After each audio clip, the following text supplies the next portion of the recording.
I think she needs to make a death saving. Okay, so the last things that had happened, because we lost a little bit of footage here, was Torvald and Fenris returned from the cave after Torvald was like, well, there's basically nothing you can do for her at this point. Leonte, you challenged some of these Furbolg farmers to try and grow something without using any magic.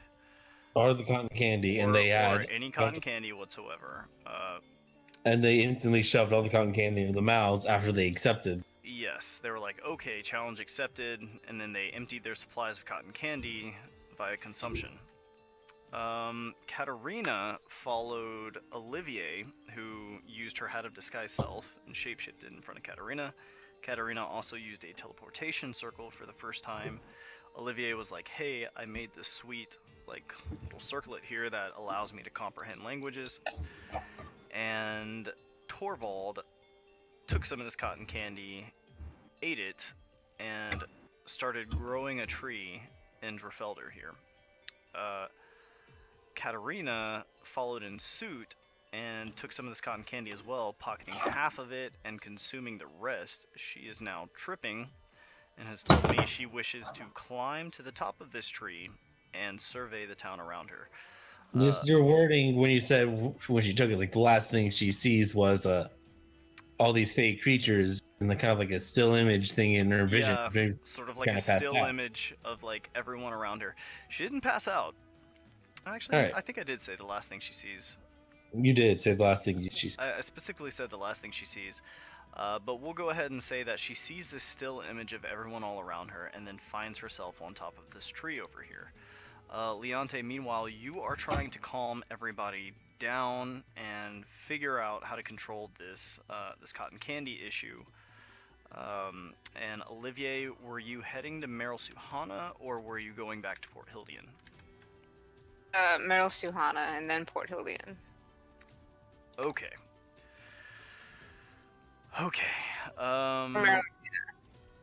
So Leonte, I will leave you to handle this situation. We're gonna jump over to Olivier, who is heading on over to Meryl Suhana's Pocket of Shadow. Olivier, let me I write think it down here. Okay. I'm coming with my argument right now. Give me a sec. So Olivier, the eye blinks, and in the pupil, like there's like an inky darkness which you sort of just sink into. And as you do so, you find yourself sort of like emerging out on this side here. And that puts you here inside Meryl Suhana's Pocket of Shadow. Just look around real quick, but just make my way forward. Okay. Okay. Twice, once. So you start making your way down. And as you're headed down this way, a little bit of movement catches your eye. As you see here and there, a couple struggling figures just sort of standing out in the darkness. And as you head towards this witch's hut here, the door kind of like opens up for you.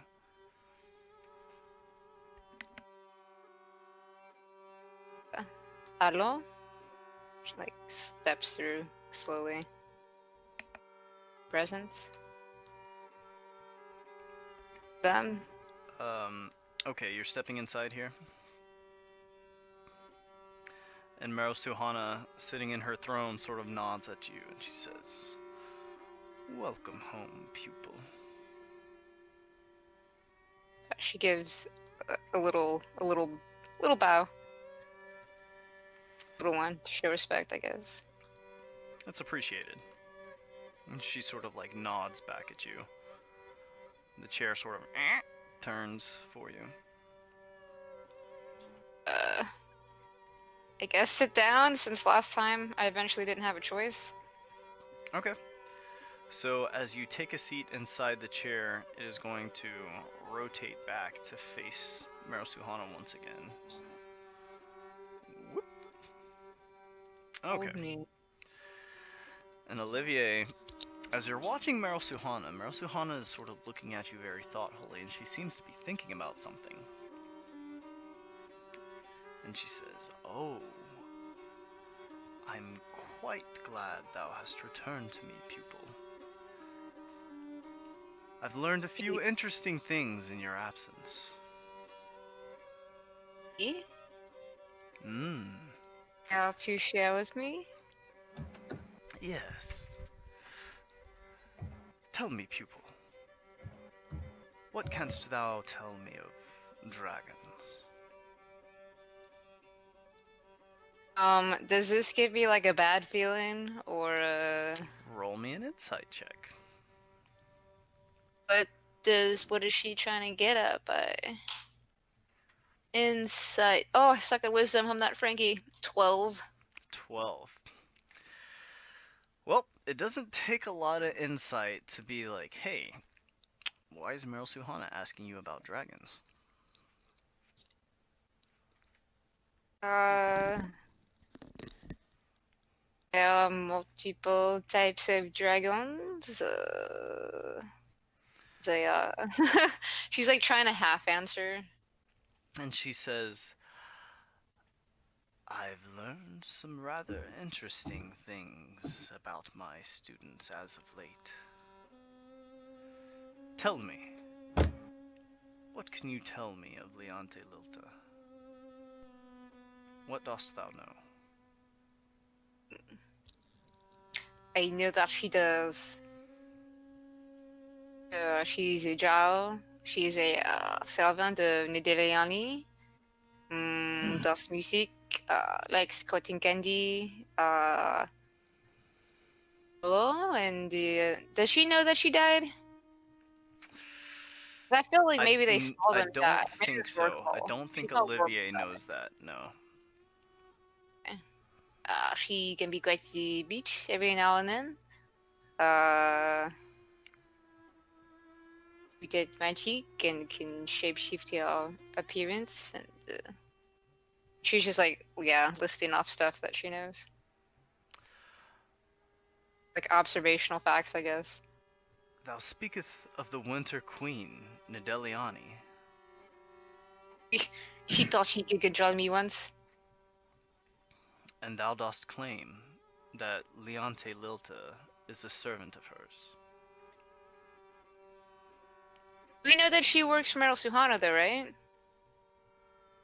Come again? We've seen her. We've seen Leonte in here with Meryl Suhana, right? Or I just know of. I don't think you have seen her with Meryl Suhana, but yeah. Torvald, Asuga, and Venhold recently followed her in. Yeah. And Venhold, right.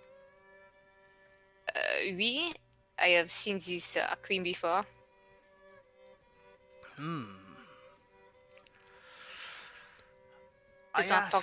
I ask thee,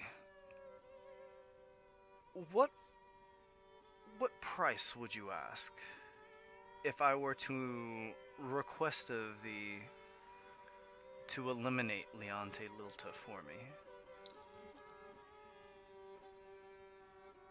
Eliminate as in, and she, like, does the hand across the neck thing. And yes, and Meryl Suhana sort of leans forward in her chair and she says, "Death. I speak of death." Oh, she does not laugh out loud. Okay. And she says, "There is another in the company of Leonte Lilta. A man wreathed in roots and vines. Do you know this one?" Narrow her eyes a little bit and be like, he killed? What is it that you know that it must come to these measures?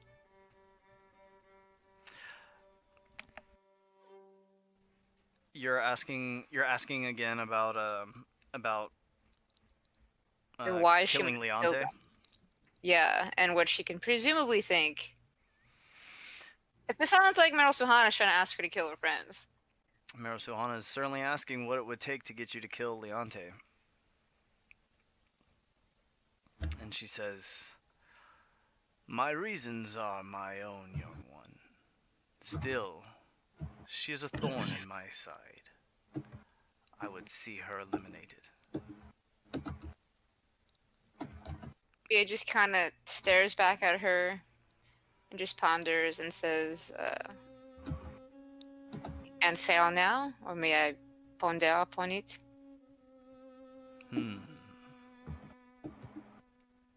Wait, what is this you're telling her? She has time to decide. Okay. And she asks you Honestly, no. about, and what of this other man who travels in the company of Lilta? What can you tell me of him? He's a good man. He's a. Yeah, we're oh my god, how do we. Shipper of the elves and a strong sense of justice. And, again, just stuff like she did with the ante, observational things. I don't remember if she remembers about Eogug. I think she does, but his arm thingy being a tentacle. He took the abyss from me once. Wait, right? Didn't he? Yes. Torvald. Somebody. Torvald did actually. He made a deal with Leviticus in order to do so. And Meryl Suhana at this sort of adjusts in her chair with interest, and she says, "Took the abyss from you, did he? And how might a human achieve such a feat? 'Tis no easy task to transfer the dark of one to another." Olivier just kind of shrugs. Je ne sais pas. I did not know, but I would imagine it is something. Cow, maybe, or something. Make me a deception check, Olivier. Do I really know? You do really know. You asked Dorval to ask Leviticus to do this for you. It's true. But so it's the dark magic guy doing it, right? It's Leviticus doing it. My god, I rolled horribly. 8. 8? Okay. Yep. Okay. And at this, Meryl Suhana holds up a hand and says, "You lie." And she is going to deal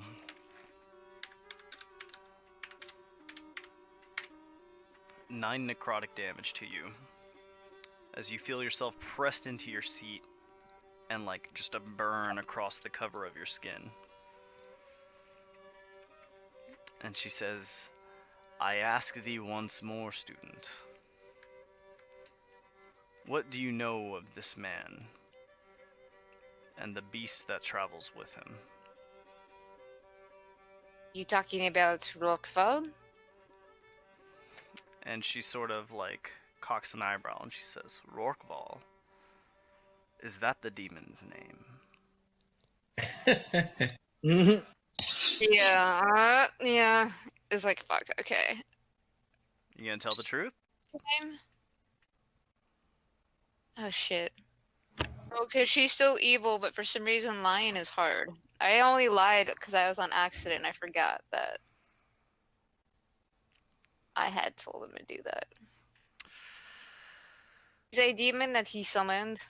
It only answers to him though. And you're telling her that Rorkval is the name of the demon?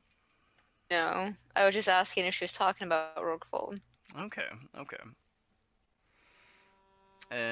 And what is this you asked her? Can you say that for me one more time? Well, she's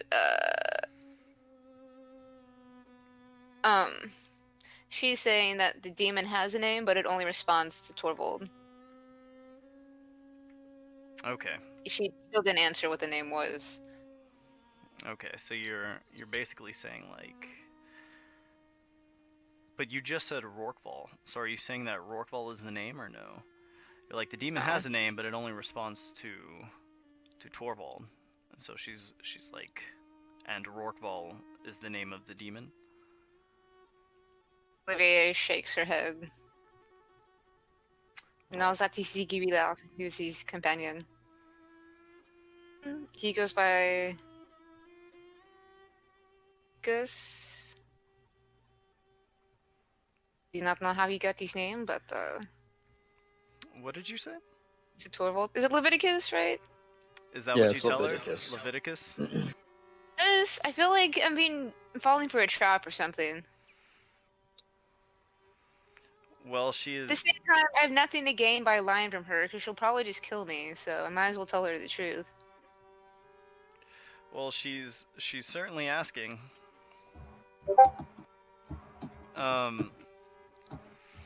So you tell her Leviticus? Yes. Okay.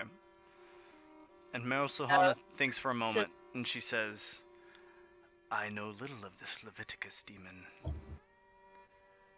And she says, looking at you again, she says, and the price of this man's head, what would it be? Power? Fortune? So, can it be a vows that can be used at a later time? Favors? Is that what you're asking for? Like, no questions asked, whatever I want.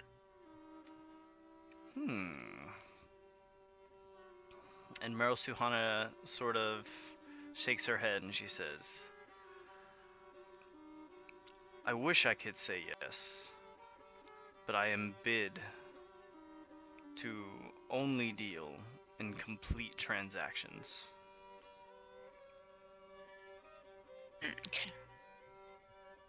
Well, already giving me power for the people that Ask for the head of Mazoon. But then you guys would be dead. I know.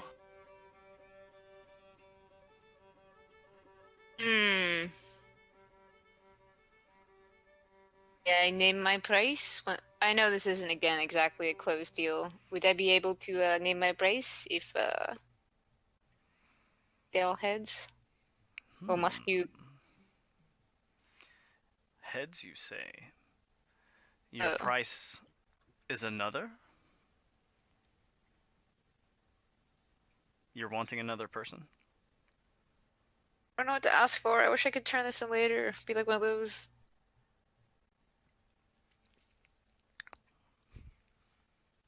If you can think of a clever way to buy yourself time, maybe. But she's asking you, what's it gonna take to get you to kill Torvald? Kill him. And you already told her, like, you would think about killing Leonte. Wow. And for that matter, she told Leonte she'd reward her if she was able to kill Mazoon. Oh God, I was not prepared for Yeah, this. this one is the patron of mindfucks apparently. Must I kill Torvald? Seeing you are unsettled, Meryl Suhana sort of like smiles to herself. And she sort of like leans forward in her chair. She says, I tell you this, student. I know well that these people are thine companions. When the time comes that thou settles upon a price, speak it in the name of Meryl Suhana, and we will have an accord. Olivier nods at this, looking up at her. That being said, I wish to speak more with thee upon this news of a certain draconic heritage. That trinket around thy neck, from whence did it come? It is while we were in the abyss. It came off of this man monster creature thing. That was actually That wasn't the abyss. That was Andrew Felder. Shit, wait, what? Hold on. That was that Yeah, beast that evil was like amulet eating that the kills the good corpses. people. That was on Trafalgar. Okay. It was in Drifeldale, this big man corpse thing. She Around his neck. she sort of leans forward and surveys it, and as she does so, you see like she is actually like much larger than you thought she was. As she sort of like leans forward here, and she sort of surveys it, and she says, "That is a rare artifact indeed, made by the hands of man, no less. I can only imagine they knew little of what they were making." But I can tell you it works. And she says, "And through this, thou art able to use the arcane arts?" By using arcane arts, you mean sending good people to their graves and we? And she laughs and she says, "Well, I suppose you could say that, yes. Interesting. I wish to learn more of this as well." And she says, "Is there anything I can offer you, student, to ease thy journey? At this point, you should have come across another one of my pupils as well." She found me the other day, said that you sent her to find me. We'd be able Yes. to help each other. Good. Yes. You are to help this uh, woman reach her home. I have large plans for her. You know she lives on the other side of the world? And she says, "On the other side of Great Boletaria, yes." This wouldn't be the world quite yet. Yeah, the Ingelfeld Isles are to the southeast of Boletaria, on the eastern coastline. Hmm. And she They would do says, it back then, but she shall accompany you, but in return, you must help get her back to where she needs to be." Olivia nods, saying, I think I can manage that. Good. And as she says this, the smile sort of snakes up her cheeks, up her temple. There is something I wanted to ask of you, maybe? Of course. How could I Your assist thee? profound knowledge. Takes the shield off of her back.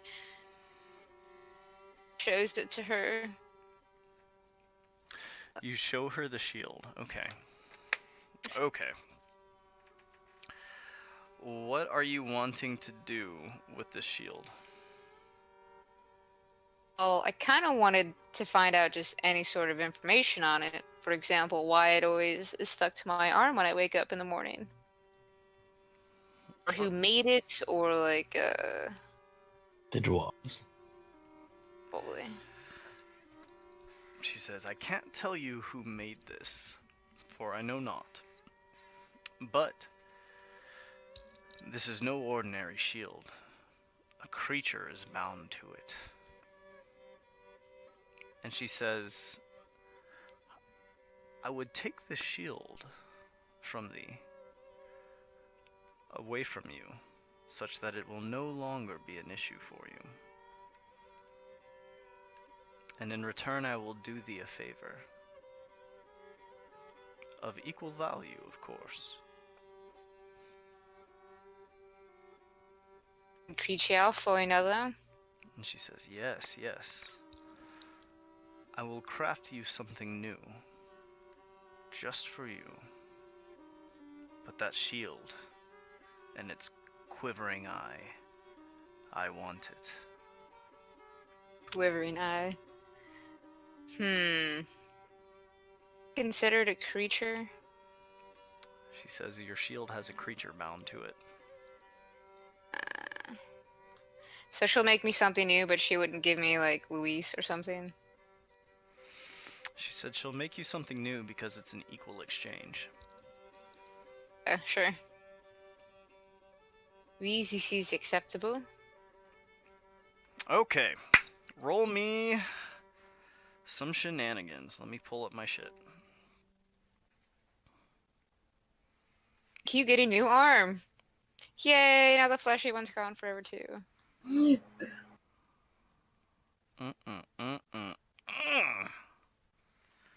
Just done fudge the bucket. Okay. Roll me a D100 if you would. Ooh. If I'm using die, is it just the 100 one or the 100 and the 10? If you're using die, well, Yes. do you have a percentage die that has the tens on it? 0, 50, 70? Yeah. Yeah. Yeah, so just roll one of those and another D10. Okay. I think it's die, might as well use them. Oh, they're both blue. Okay. Ooh, let's see what I get. 0 and 9. So 9. 0 and 9. 0, 9. That is a 9. Bad. Okay, give me 1 second here. Guess it is out of 100 though. Would this, if I don't like it, be a time that I can use my charm of Israel? Yeah, if you'd like, this would be a time that you could use it. I have to do it before or after? Before, so since I haven't told you, or I believe you, no, you can do it after. You can do it after I tell you what it is. Just, all I But you put have is to take the second thing. on loot rolls. Yeah, go ahead and re-roll it if you want to use it now. I'm just gonna roll it once in the chat. Give myself. Sure, you don't want to use options. those dice? No, Maybe blowing them for luck? man. You're right. I should use my dice. Look at that. I'm easily persuaded. It's horrible. Maybe pray to the dice gods first. Hey, yeah. Look at Matthew Mercer that he will Hey, bless yeah. your rolls.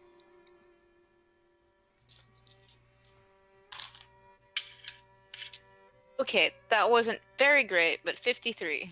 53. That's better than 9. Okay. It varies. It varies in certain lists.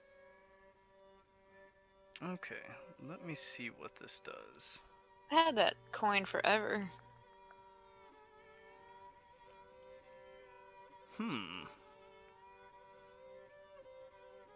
This is kind of interesting. Okay. Let me check this real quick.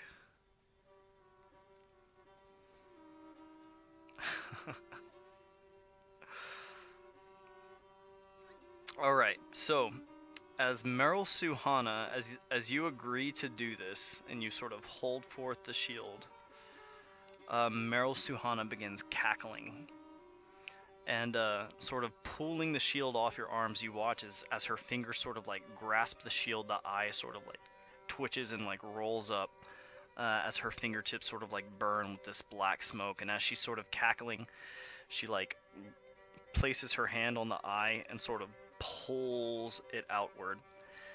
And as she does this, you watch as this eye is like slowly separated from the shield.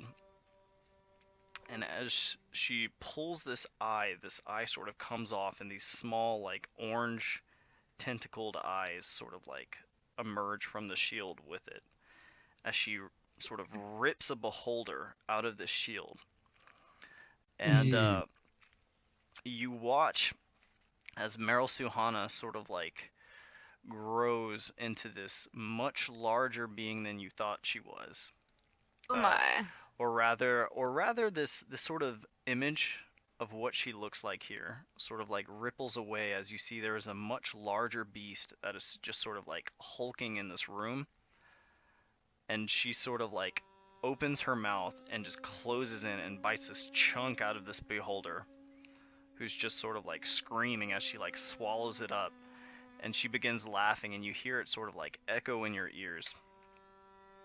And in your hands, as this larger beast, who I will find art for at another point, sort of like vanishes in a wisp of black smoke. Meryl Suhana is again sitting in her chair, and in your hands is a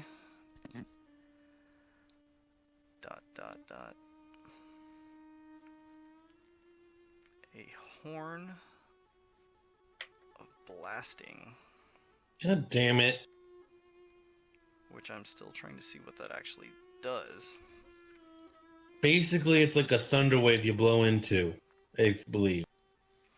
You can You use can an shoot action the to thunder. speak the horn's command word and then blow into the horn, which emits a thunderous blast in a 30-foot cone that is audible 600 feet away. Each creature in the cone must take a DC 15 con save. On a failed save, the creature takes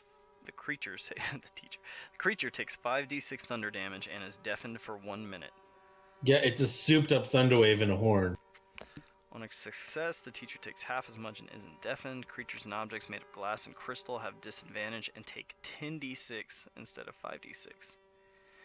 Each use of the horn's magic has a 20% chance of causing the horn to explode, dealing 10d6 fire damage to the blower and destroying the horn. Oh my god! D6 of the blower? That's right. So, there's a chance this thing may explode. If I took... Shield. Or the 9. Wait, I wonder. What was the thing called again? Horn of exploding? So this is a horn of blasting. And at this, Meryl Suhana sort of like cackles and cackles. And this like black flame sort of like across the air in front of you and vanishes. And in its place, it sort of leaves this like gnarled ram's horn. And this horn is black and hollow. Sitting... Rubber bags. Alright. Anything else you want? I'm curious, what was the 9 going to be? Let me see. How do you like my A 9 is collection going of to souls? be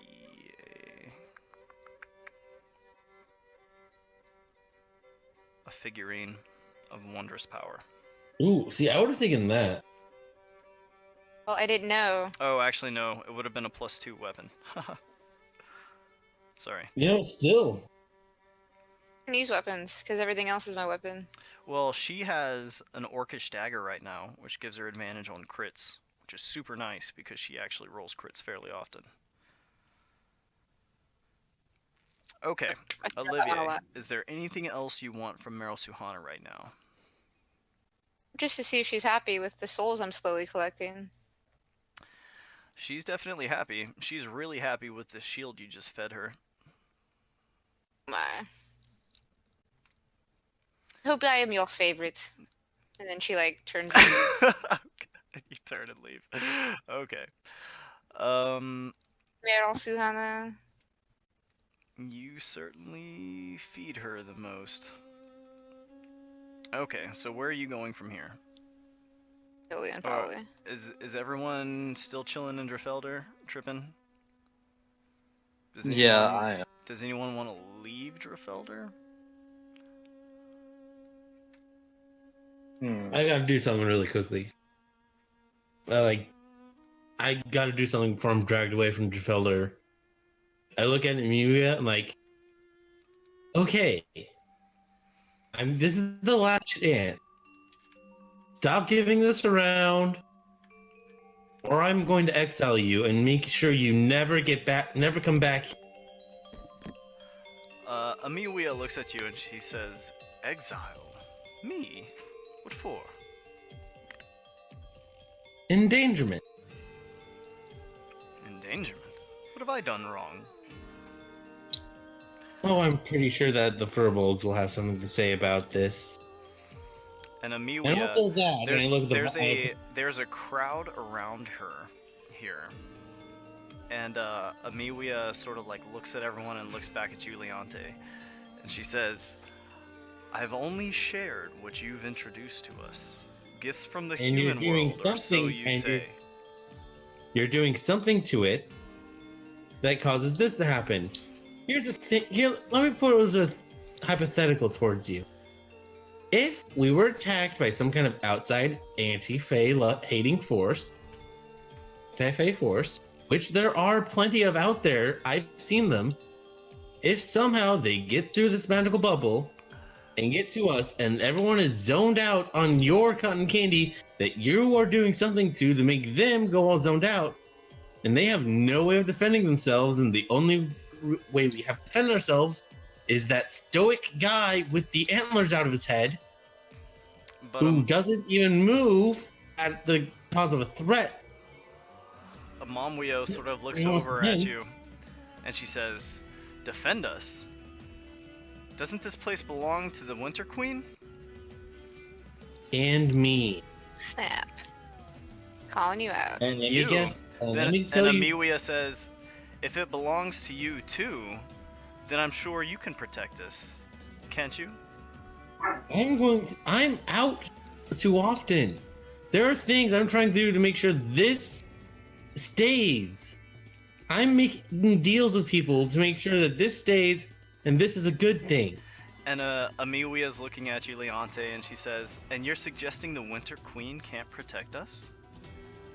I'm suggesting that she has other things on her mind than a small town in the world of man.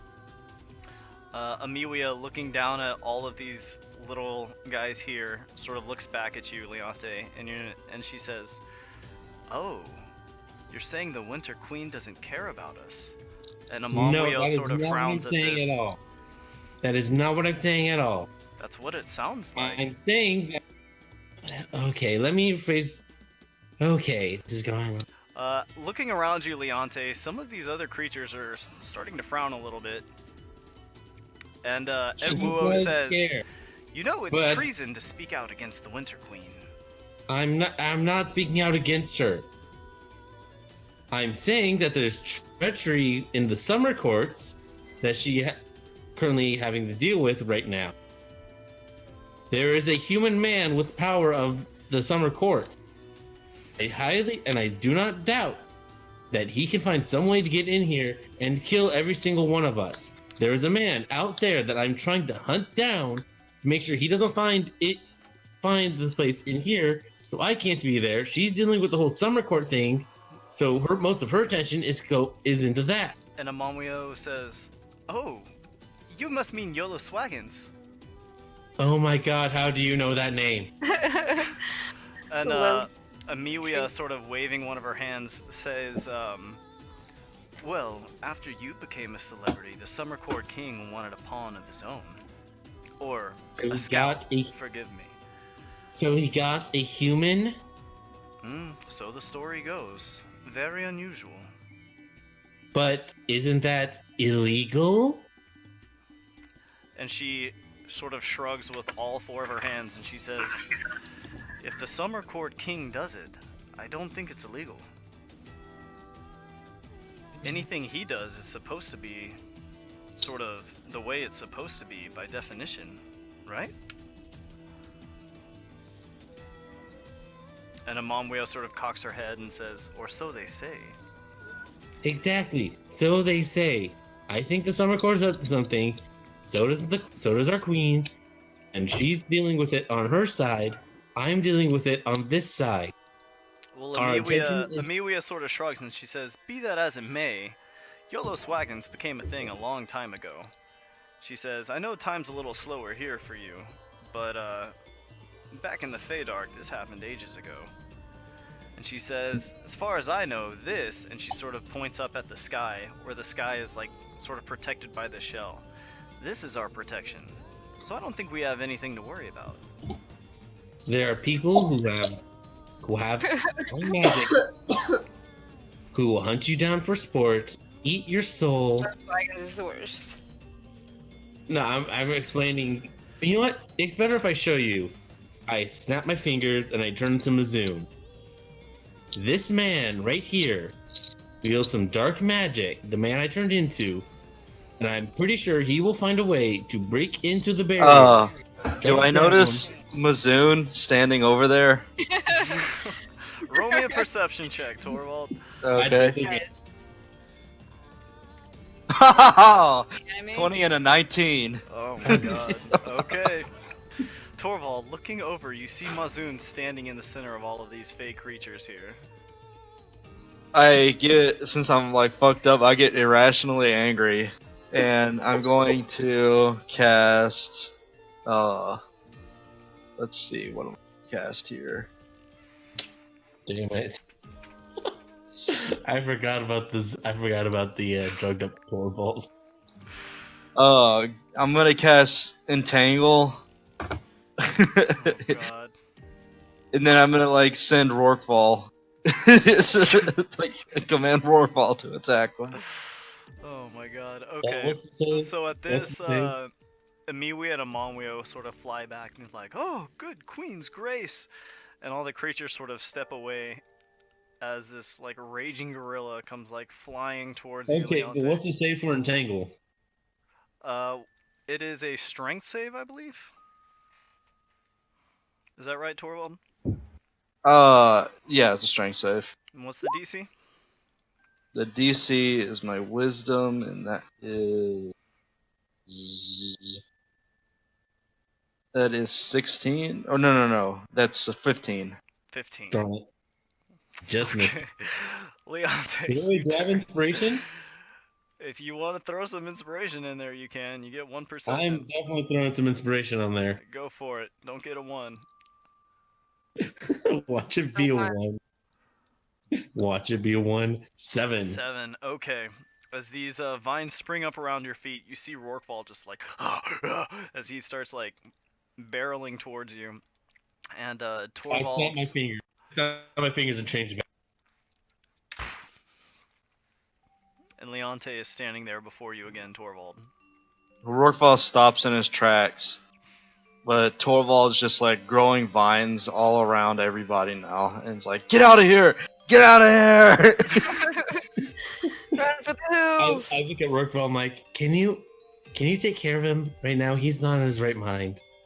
Rorqual just like looks at the ground and then looks at Torvald and then sits on the ground.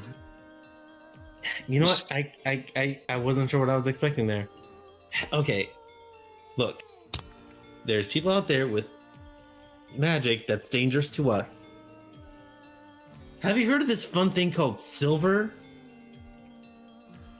And they all sort of look at each other, and they're like, "Oh yes, we know well of silver." Yeah, the man I just turned into, all of his weapons are silver. There's like a communal shudder. And I'm pretty sure he can find a way to take that silver and do something with it to bring down this barrier and just stop this good thing we have going. Which is why I need everyone alert. I need everyone focused. I need everyone at their best. Which we can't do if everyone that's not you two And all zoned out like squad. Amiwia sort of like flutters forward on her wings, and she says, "How do we protect ourselves?" Stop feeding everyone that kind of cotton candy. If you give me money or things to trade with the humans, I can bring the good stuff that will not turn Squat into a comatose pile of fluff. And she says, Have everyone be "What if we focused. give them this? I can make lots of this. Cotton candy like theirs." And she sort of holds hers out. Okay, no, that's the bad thing. You're adding something magical and fey to it that's making the other fey creatures that aren't you moth girls. I'm not even sure what kind of race you are. What race are you, by the way? I want to get my terminology straight. They're Mothra. Really? Mothra! Godzilla! Alright. Mothra! It's something special about your Mothra heritage that's turning this cotton candy into a drug of sorts for everyone else. And they sort of look at each other and they're like, "Everyone seems to like it." That's kind of the problem. They're too zoned out and nonchalant. The Katarina, Furbolg Make them eat it are and more then jaded than usual. In fact, they're all zoned out, passed out in the fields right now instead of doing their jobs, what they love to do. Katarina. I think we should make them eat it, honestly. And maybe they'll understand. Okay. Now, here's the thing: the Mothra are immune to the whole jaded drug effect. Wait if you want. Okay. So Torvald, after a while here, you are going to sober up, as this is not going to last forever. Are you guys going to continue dwelling here? Or I would say maybe at about this time, Torvald, you're starting to sober up. Yeah, how bad is his hangover? How bad is Torvald's hangover? It's actually Like, how non-existent. No, but how hard does the soberness hit him? I just want to know. I would say it's one of those things that, like, once you're out, it's gone. You just, like, sober up. I see all the vines everywhere, and it's like, what the hell? Remember Komar? I turned to remember Komar? And how you just grew all those vines? You were doing Yes. this. You did this on drug. Don't do Oh. drugs. Sorry about that. And I look around at all the creatures, and I use reduced growth to, like, basically shrink all these vines to nothing. I've never done drugs before. I'd believe it. What about this tree? Are you gonna leave this tree here? Yeah, I'll leave the tree. Okay. There's now a tree. Ungrow that tree right now, mister. Sorry. Alright, so, yeah. I need everyone focused and attentive to protect this place for the queen. Okay. Katarina, are you still up on that tree? Am I still tripping? I would say since Torvald's sobering up, so would you be at this point. But she had more. Torvald just had a small taste. No, I had half. I took half of the cotton candy and I put it in my Yeah, pocket. she had less than Torvald. I thought So Torvald just like had a little taste of it though. Alright. Probably metabolize it faster too. Mhm. Maybe Yeah. not. Okay, so Well- what are you doing, Katarina? If this I'm coming point- out of the, At this point, these shenanigans are reaching a resolution. then I guess I want to come out of the trip and just like look around and be like, what the fuck? Like, where the fuck am I at? Alright, one sec. Fuck am I at and where the fuck is my shoe? Okay, okay. So, Like realizing that I'm up inside of a tree. So Katarina, you find yourself at the top of the tree here, and there seems to be a small gathering going on beneath you. Important question. Is she hanging upside down by her knees? No. Okay. Okay. What would you guys like to do at this point? Torvald, just- Leonte has kind of been like talking down like, hey, we need to cut out this cotton candy shit. Like, I will get this. Okay, how about this? I look over at Squat. Like, I need to talk to both of you and Squat privately about this, so we can come to a resolution. And they look down at Squat and they're like, what does Squat have to do with this? Well, he's resilient. Squat is resilient. He's a tough little guy. Jesus. Okay. The two of them sort of look skeptically at Plus- Squat, who just Plus, sort of like Squat seems to wags his trust tail. you guys. Squat seems to trust you guys a lot. So, I don't know. Just Squat, trying to come up with a solution here. Squat is their little buddy. Just trying to come up with a resolution so everyone can benefit from all of this. Okay. So you're dismissing all these others? Yeah. Yeah, I'm just moving all the others. Okay, so Torvald, as you approach, and Katarina, what are you doing as well? Are you joining Well, I this? want to climb down conversation? from the tree, but is there any way that I can get back to Port Hildean, or how would I get back there? You could use one of those teleportation circles, but no one has shown you how those work yet. Olivia Oh. just used one. Oops. Okay. Is she back yet, or is she still wherever she went? Olivier took off earlier. Kind of just ditched y'all. Okay, well, can I go up to Torvald and ask him he knows how I can get back to Port Hildian. Yeah, so Torvald, as you were watching Amiwia and Amamwio and Squat sort of like, as Leonte's trying to have like a solid conversation with them, Katarina comes up behind you. Alright. I say yes. Can I just like tap him on the shoulder and just be like, I know we had a poor introduction earlier, but I have a question I need to ask you. She's referring to when she asked you to leave the tavern back at the Salty Spittoon and you knocked her drink over. And like, Wait, I thought she's- I politely hold up a finger to Emilia and Amamium, and I turn around and go, Torvald? Why? Who is she, and how did she get here? We brought her here. She's a friend of Olivier's. Can I look at Leonte and look straight at him and be like, I already introduced myself. I told you my name was Katarina, but you walked away from me, remember? Rude. I was kind of busy dealing with a drug problem, which hopefully has resolved. It doesn't Hopefully. seem like it has, does it? Amimwia and Amamwio sort of look at each other, and they both shrug. I'm like, okay, Squat backs. let me just get this, then I'll talk to you after I get this done. Squat, do you want more of that stuff? Squat definitely wants more of that stuff, but Katarina, you turn back to Torvald. Okay, and can I just ask him, what is the quickest way that I can get back to Port Hildian? You can swim! There's a, I'm about to punch Leonte in the face. Straight up.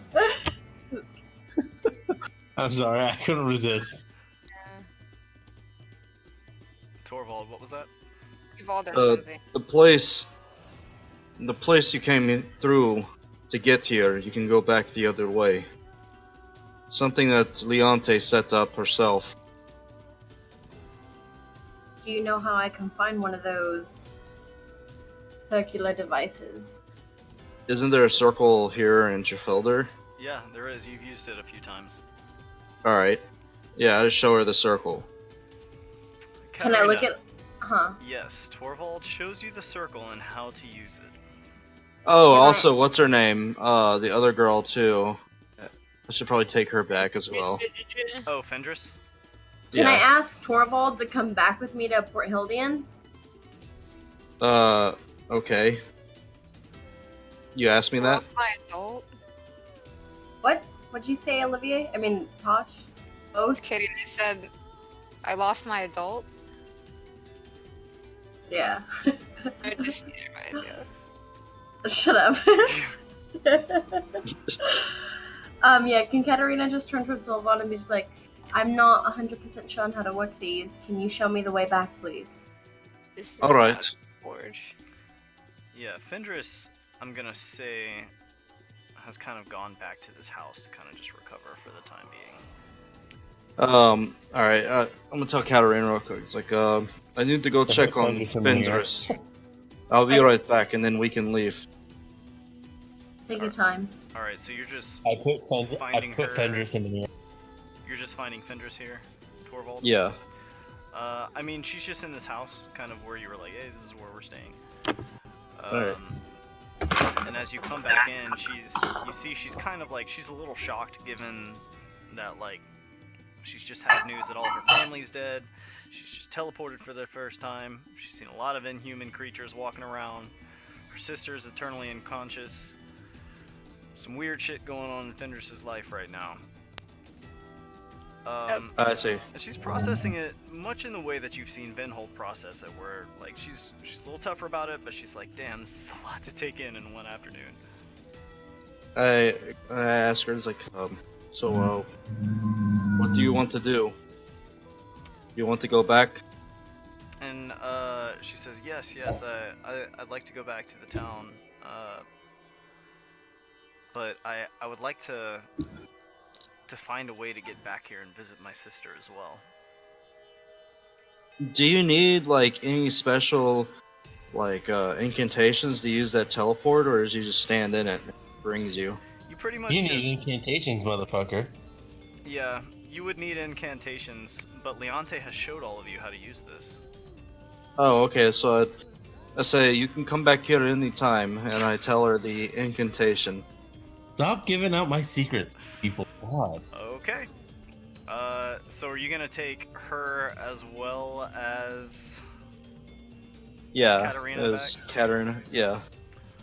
Okay, so Fendris now knows how to get around using the teleportation circles.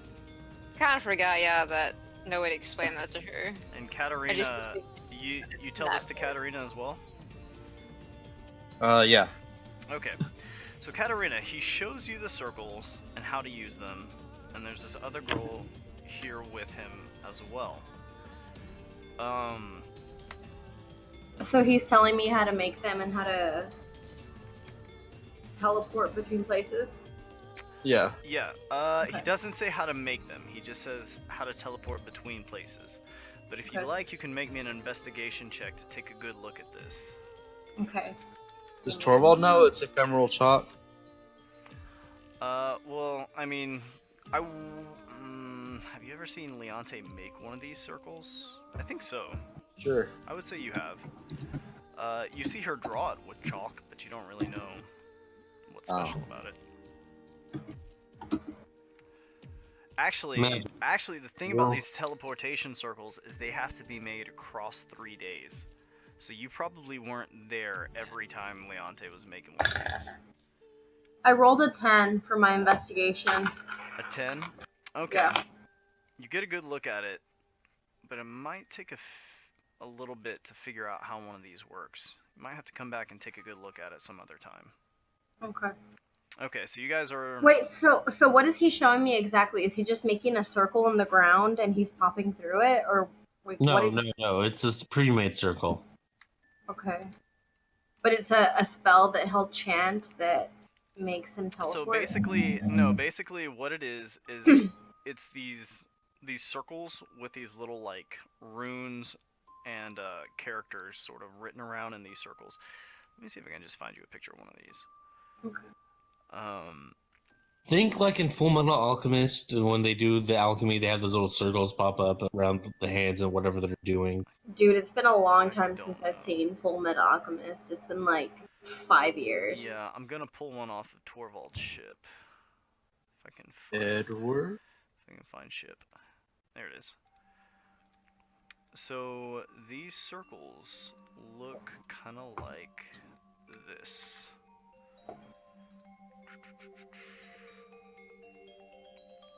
Where are you? I'm just gonna stick it right here in the middle. Looks like that. Oh, I didn't know it was a Star of David. Yep, so Torvald takes you out in the woods where you see one of these sort of like just drawn on the ground and glowing. Okay. And that's what it looks like? That's what it looks like. And does he just like enchant something and it pops up, or does he like do some hand movement and it pops up? Well, as Torvald is there with the three of you, you guys all sort of like take hands and Torvald like utters the incantation, and the three of you are whisked off to Port Hildian. Okay. Okay, so that Leonte, are you going back to Port Hildian today? First you know what? I need to talk to Torvald, and Torvald, I'm assuming, just left. Yes.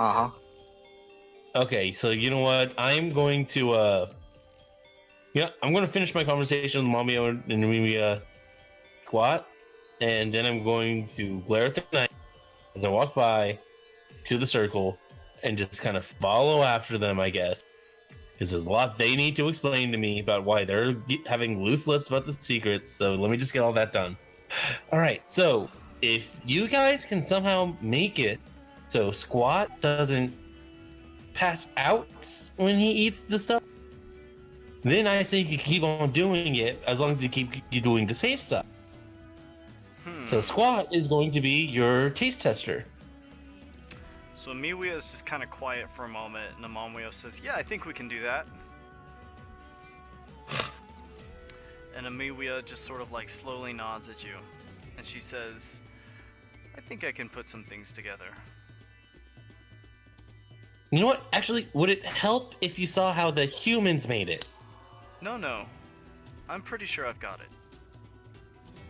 Because I could bring you over to where I got it. And she like pukes.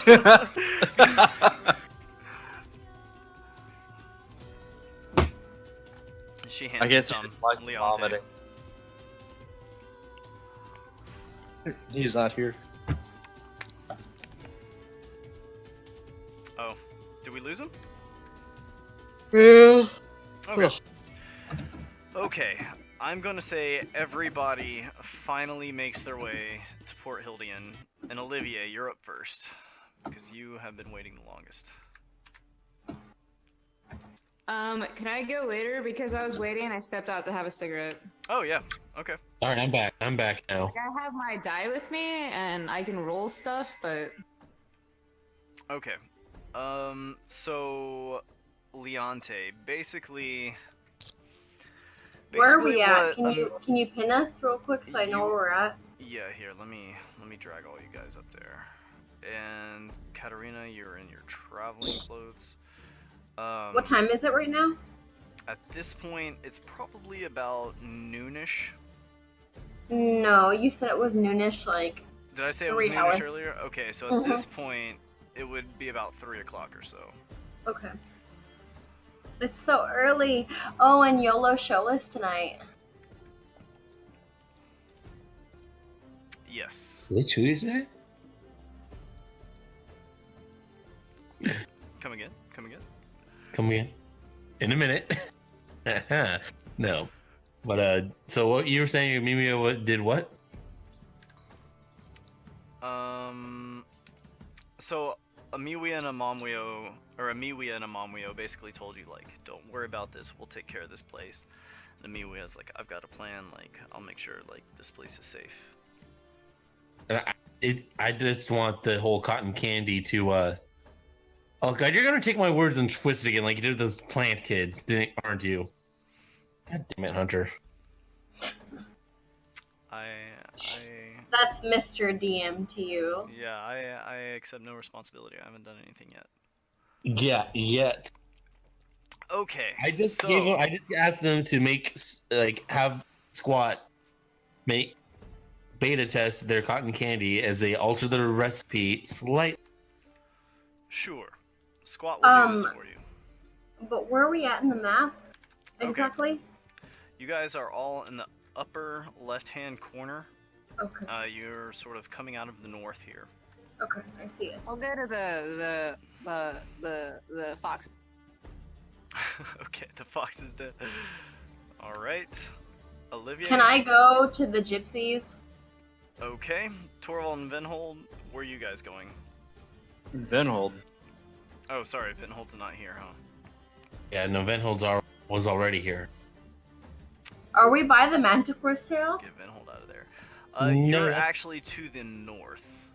Okay, so one thing I wanted to say, when I first did my solo session, remember Where's Fenris? I paid for 3 days. Okay, so you've got Okay. so you've got a couple days left at the Manticore's tail. Yes, but I want to go see the gypsies right now. Okay, so you're gonna go see the gypsies. Fendris. Oh, that's who I need. Here, let me put Fendris next to you, Torvald. Where are the gypsies? The gypsies other side of the city? are over here, and I will move you Okay, there thank shortly. Torvald, you and Fendris are sort of standing up at the circle, and she sort of shakes her head and she says, "I don't think I'll ever get used to that." Wait, what happened? I didn't hear you. Fendris, as you guys get to the other side of, or you end up in Port Hildian taking the teleportation circle, she is sort of nauseous and she just sort of shakes her head. Just tells you it was awful.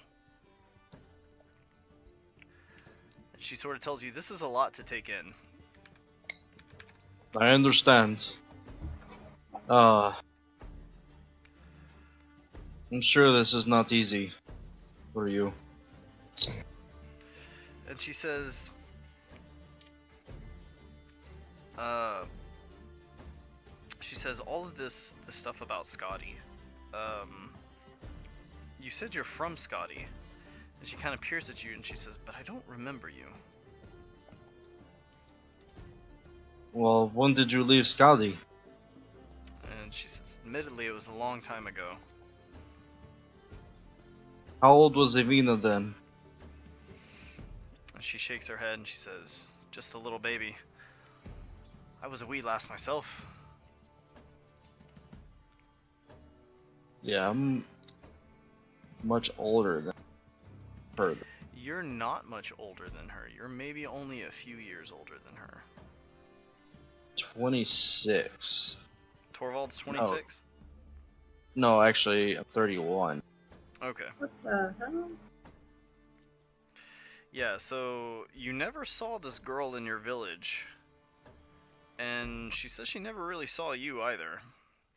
But she left the village pretty early on. Well, I've never seen you before. Well, I've never seen you before. Now, Torvald, just to kind of remind you about all of this, because it's been a while since you heard all this. When you had found your grandfather's journal, he had written in the journal that he had found a ship that was battered onto some rocks by a great fish. And in that ship, he found a single survivor, and that was a girl that was taken in by Gaffer and Vima Onkatil, who are Avina's parents. You assume it's this same girl. And I will say another thing. Ooh. The timelines don't match up. No, I'll just leave it at that. You know that this girl came from that ship. And that ship was a rather decadent ship when you had gone to investigate it. Ask her, like, do you remember anything about your parents? She shakes her head. Just growing up in the fishing village. Who were your parents? Ingvar. Fuck. So what's the wife's name? Ingvar Einherjar. I don't think you ever named the wife. You just said Yeah, that he had a wife. I did name it. I don't know what the wife's name is. I'd have to, like, fucking dig for it. I did name the wife, though. Or mother. But you basically tell her, like, Ingvar Einherjar and Ingvar's wife. Yeah. Whatever her name might be. And she says, huh. Well, I never knew Ingvar that well. But he was always nice to me. And the old man, too. His father. That old man. His name was also Torvald. And she says, oh, that's right. His name was Torvald. Well, I guess your name's That's for who him I was then. named after. He was a man of the sea. There's something I found in my parents' house after the attack. It's a journal that the old man Torvald wrote. Claims he found a child aboard the shipwreck, and Gaffer was the one to adopt it. Think you're that child. And she says, she shakes her head and she says, I don't know anything about a shipwreck. But Mom and Dad did always tell me I was adopted. They just said I came from somewhere else, is all.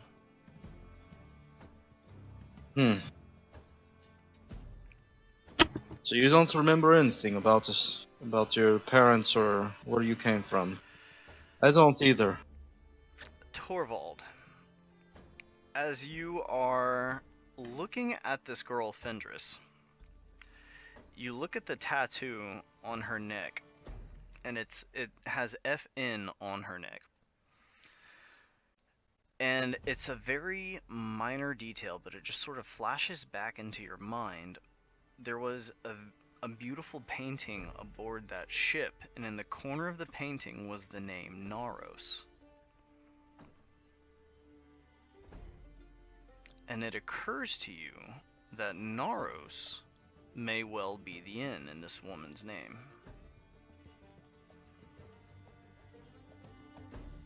I'm gonna tell you about the shipwreck, I guess. I went and visited that shipwreck. Found a few things on board. Namely a painting that had the last name Naros. And that tattoo on your neck. Naros? And she says,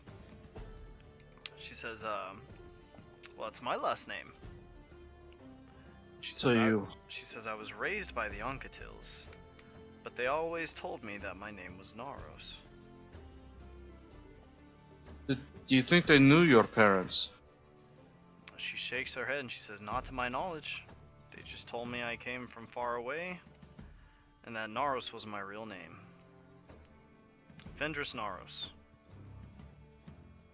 But, and she sort of leans in, she's like, if you see me around town, or you know anybody that knows me, I'd prefer if you just tell them my name's Ferris. I've been trying to keep a low profile around here. It's fine by me. She says, I appreciate that. I'll try and come up with a way to help my sister.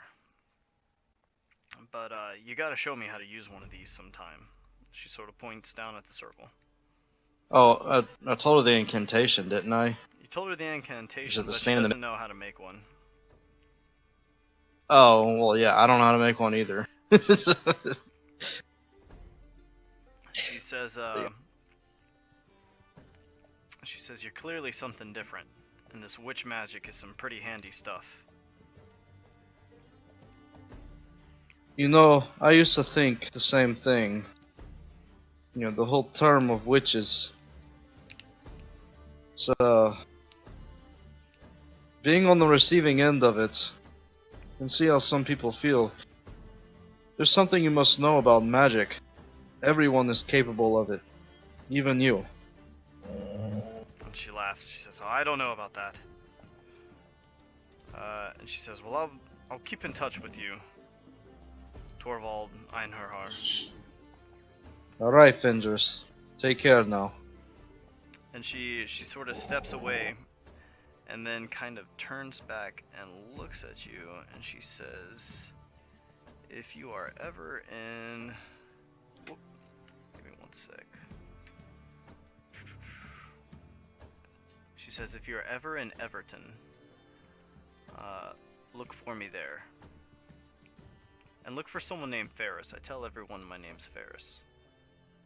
Where's Everton? Everton is to the south. It is south of Port Hildian. You guys have never really gone south. Oh, okay. And she says, my ship leaves soon. She says, if it weren't for you, I don't know if I would have been able to see my sister again. But I appreciate you. Figure out a way to get something to work. She'll open her eyes again. And she nods. Okay. Olivier, are you ready? Are you back in place? Almost. I'm about to be there. Okay, no sweat. Take your time. Katarina, you're headed back to the gypsy camp? Yes. Okay.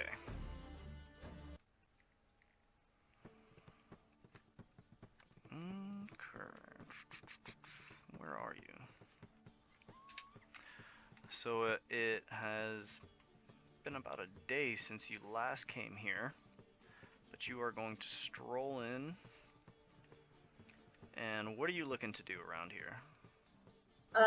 Just look around and ask what kind of things they have at the moment. Yeah, sure. You're just shopping? Yes.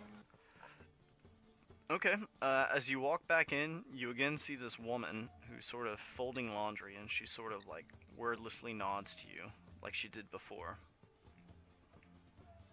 Okay. As you're coming in, you don't see Isolda or Valiana, but Annalicia is there. Can I go to Ygritte first? Yeah. You want to go speak to Ygritte? Yeah. Okay. So you sort of like knock on the door. And Ingrid says, "One moment! One moment!" And a few seconds later, you hear a latch kind of being undone, and she opens it up and she says, "Ah! Well, welcome back. I'd recognize you anywhere." Well, wait. No, because she saw me last time without my traveling clothes. I thought you came in the day. Did you come back here? I came at night last time I came. Oh, you came at night? Okay, never mind then. Yeah. In that case, she would not recognize you anywhere, and would say, hello there. Are you in the market for potions?" It's me. She sort of peers at you. She says, "I'm afraid I don't believe I've done business with you before."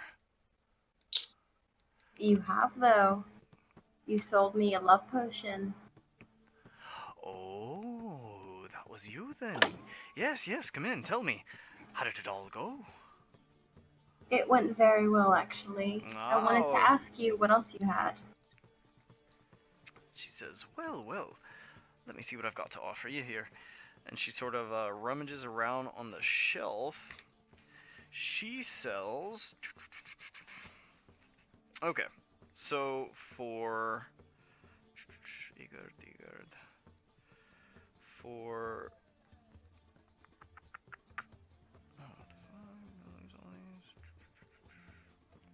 Because last time she showed me, Okay. she sold me the potion of love Yes. So and the for, potion of disguise. For 40 gold, or you traded and you got a potion of disguise. Yeah. For 40 gold, she will sell you a skill blessing, which gives you +2 to a skill for 24 hours. For 150 gold, she'll sell you a charm, which does the same thing, except you can use it whenever you like. So if you want, you can just save a charm on you. What does the charm do? It gives, when you use a charm, you get +2 to a skill for 24 hours. So it helps you be a little better at something. Okay. She sells a very special, like, sort of round, fragile charm that she calls a Charm of Israfel. What I had that I used for my loot thingy. Mm-hmm. And basically what that does is it gives you a second roll when you roll for loot. What's loot? Loot is like treasure. When you roll to see what kind of treasure you get a second roll, and you take that one instead. When would I find treasure? Basically after killing baddies or something like that. In addition to that, she sells a potion of remove curse.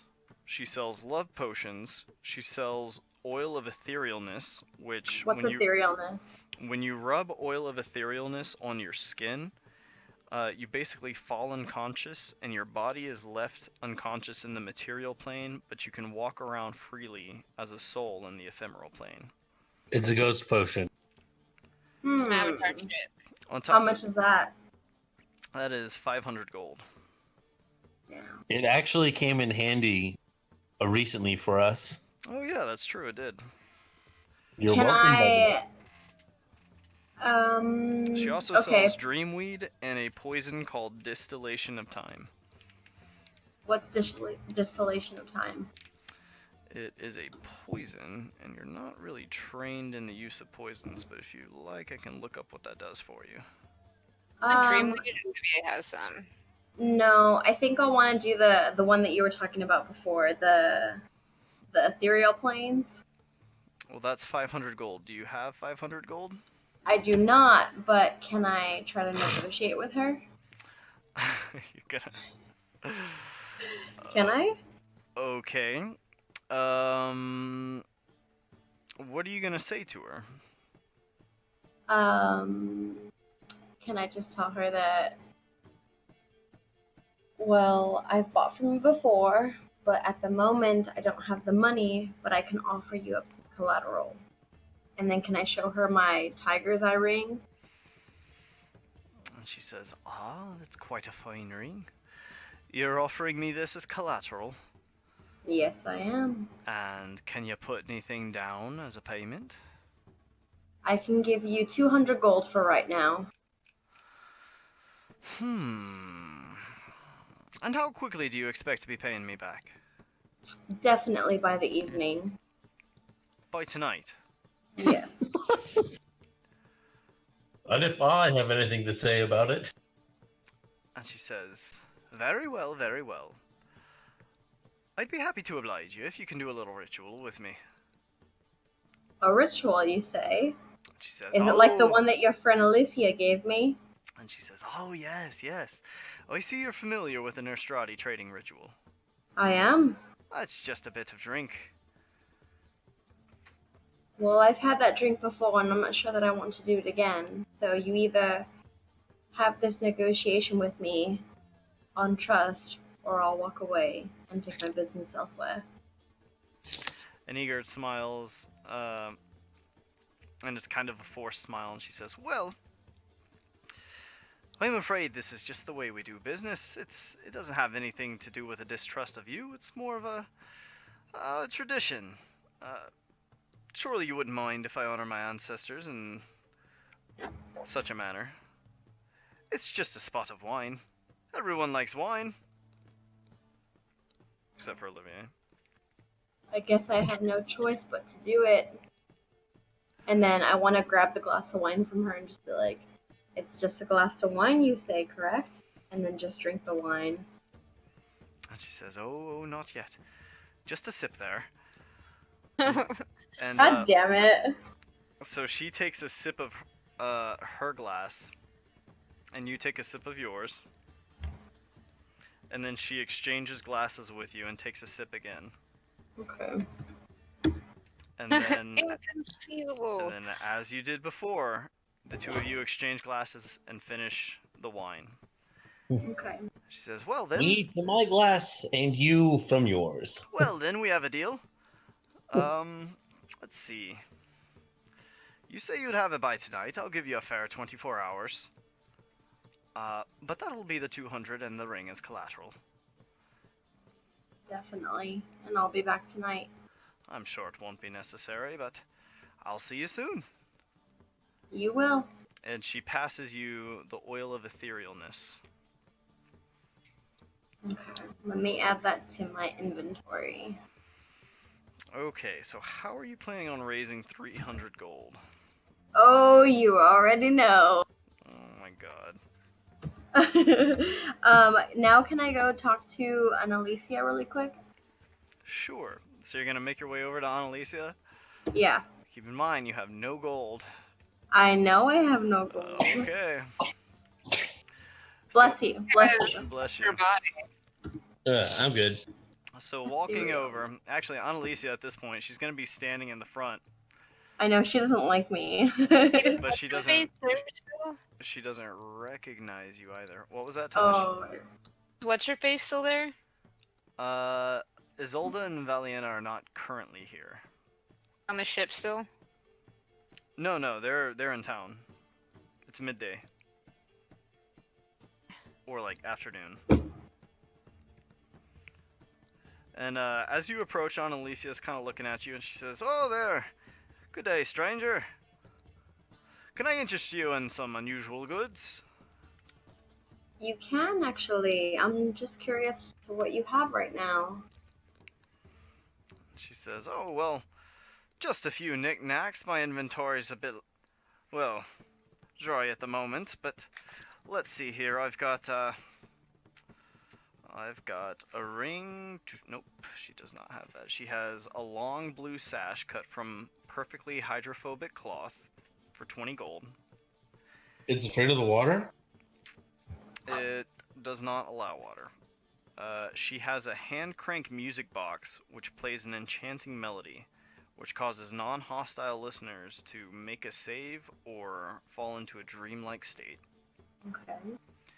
She Well, that's has a good thing. She has a box and lid crafted from strange white pliable material, and things within it stay fresh forever. Okay. And Ever. Wait. How much is that box that keeps things fresh within it?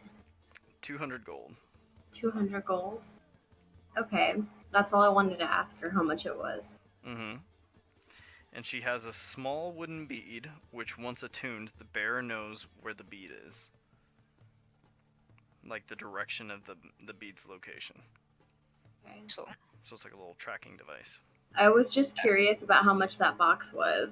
And so now that I know, I want to just walk away and just walk back into town. Okay, so you just inquire about that and peace out. How much do I owe Yegard? You owe Eager 300 gold. Okay, and then the music box is 200. The music box is 800. The box that keeps 800. things the box Okay. that keeps things fresh is 200. Okay. Okay, got it. All right, so you're headed back into town. Mhm. Olivier, what are you doing at the Fox's Den? talking to the head patron, visiting the girls. I'm gonna see if she's I'm gonna see if the head lady is willing. Like hub of spies, Okay. impart knowledge on her. So as you walk in, you're sort of walking up to the front desk, and a lot of the girls off to the side are like, "Hey, Olivier." They sort of all like wave at you. Those and kisses and everything. And you walk back up, and the old mama-san up front just sort of smiles, and she says, "Well, it's been a while since you've come back. Welcome to our bathhouse." It is good to be back here. And she says, "What can I interest you in today? A bath? Diane?" These are good things, but I'm here on more a lucrative proposition. Oh, you're here for business. Is there a counter that she can just like lean forward on? Yeah, there's like a front counter, yeah. Yeah, she's gonna lean forward and just kind of give her most charming smile. And she Or would you? Mama-san smiles back shrewdly. She's an older lady, correct? Yes. This is like a sharp businesswoman. Okay. Shit, I didn't actually think out how I was gonna say this. Whose beauty has long since faded. Or would you like to into some business? Would your ladies provide? And she says, "Well, we do quite well for ourselves here. What business are you?" It may well that, proposing? but you get people like the Duke and his company. And she says, "I can't say for sure who visits the Fox's Den, but we do get many visitors, yes." I am. What if I said that I could this in return for a passive favor? If you could what in return for a passive favor? Like, I would give her business, more clients, if she could something reciprocate. She says, "I'm listening. What are you asking for in return?" More business is good business. A week, and I gave the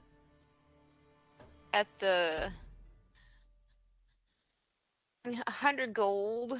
Let's see how much gold I have. I'm running low on gold, not really. So if she puts a gold down of like 50, a bag of 50 gold. I'll sweeten the pot. And she's like, "What business do you have in mind? I'm definitely interested." All I need is your eyes, your ears, and your knowledge. Not not this very moment, but the people. All I need to know is anything interesting that would provide helpful, maybe influential in my pockets, but it is always good to have other sources of information. Full masculine. Ah, Olivier. You want information? Perhaps influence? Olivier, her smile broadens, and her eyes are gonna twinkle purple, but not in a scary way, but like in a merry way, like they light up and glow type of thing. But they light up and glow purple. Charming way, not like I'm Charmingly staring you purple? I still know, like, they glow ever so slightly. Okay. Scare her, but I want her to. Okay, they sparkle. I'm pleased. There's a sparkle, but you're not sure what light is creating that sparkle. They're just sparkling. And this woman says, she sort of looks at you for a moment and she says, well, you've always been good to us, a repeat customer, and I like you, dear. But what you're asking for is something very important indeed. I would say for a service like that, oh, I do you a favor. Tell you what, we could do something like this, make an arrangement of sorts, but I think a donation in addition to this would be, well, warranted. And she sort of smiles at you broadly. It is the gold. You have no fear. There are always more sources of that at my disposal. Would you like to build this relationship between us and keep it open and keep it good?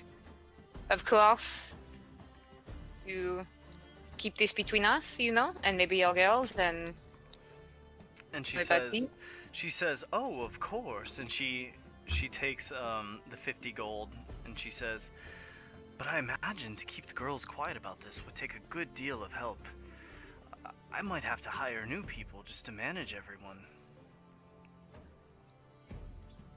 I'll see if I can help you out, but you just let me know what you need to do for me, and I will take care of it. And seeing that you're not quite getting it, she says, Oh wait, yeah, I'm definitely not. She says, well, this 50 gold will certainly go far. But to ensure this sort of secrecy would require a good deal of effort. And she says, I'm sure with a few finer meals, our girls would be plenty happy to keep their mouths shut. So she wants more money. She's like inquiring. She's like, hey, you should throw down a little more if you want to keep us quiet about this. So you are a good person? And she smiles and she's like, oh, I'm a wonderful person. I think I'm She's quite good to generous taking care of all these ladies, don't you? I would like to trust that. And she is going to take another 100 gold on the thing. But before the lady can take it, and before away, Olivier is going to look at her. Again, keep on this nice, charming face and everything, but a note of seriousness is going to cut through. She's going to look at her and be like, I hope that my trust is not misplaced in you. Gold. And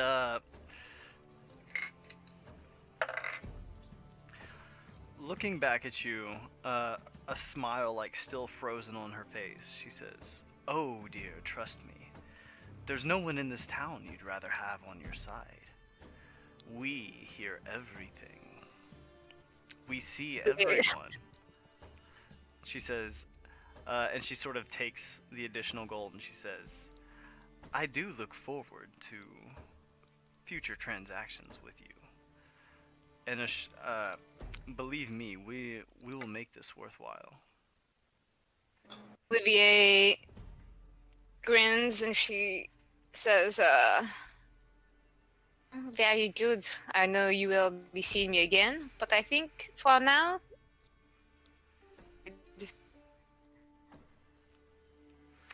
to enjoy her, since she's there, she might as well enjoy.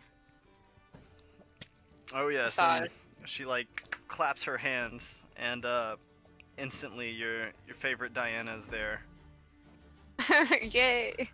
complete with bathrobe, and she says, "Right this way." Day follows. All right. Let's see. Torvald, you and Fendris parted ways. And Leonte, you will be arriving shortly afterward. Is there anything you'd like to do, Torvald? The way people, usually I just tell people what I want them to do, but I'm trying to be nice with her. Tell everyone to do what I want, but Alright, I'm back. You're being nice. What? I just did a spy network in the Fox's Den without having to kill anyone or make them believe that. Hey, I call bullshit. so why is there sailors why is there people like murdering like poor people? You don't Because know. Olivia is turning evil. You don't know, but as you're wandering through town, you do see like several like warning posters saying like stay indoors at night, like don't go anywhere sketchy. Yeah, I was asking Tosh though, like why is that? Is what the Why? spies? No. Yeah, no, like why are poor people being murdered? Because I feel like you're the only one in town. You were the only one in town when that started. I wanted to test out my powers because I hadn't used them yet. So I just found a drunk sailor walking home one night, and I was like, to clean up the city by killing homeless people at night. Oh my I god. just wanted to see if it worked, and how long it would last. I didn't know it was gonna turn into like a whole crusade. Olivier Trump. Just kill them. Kill them all. God damn. It's like that meme where he's like wall and there's a button that says wall. After I thought about it, I was like, damn it, the homeless people would have been a great spy network. So now I'm turning into the red and to the Duke. The Duke will buy you Wendy's and ice cream. It's a fair Well, compensation. I'm gonna make him give me gold though to help fund the Fox's Den.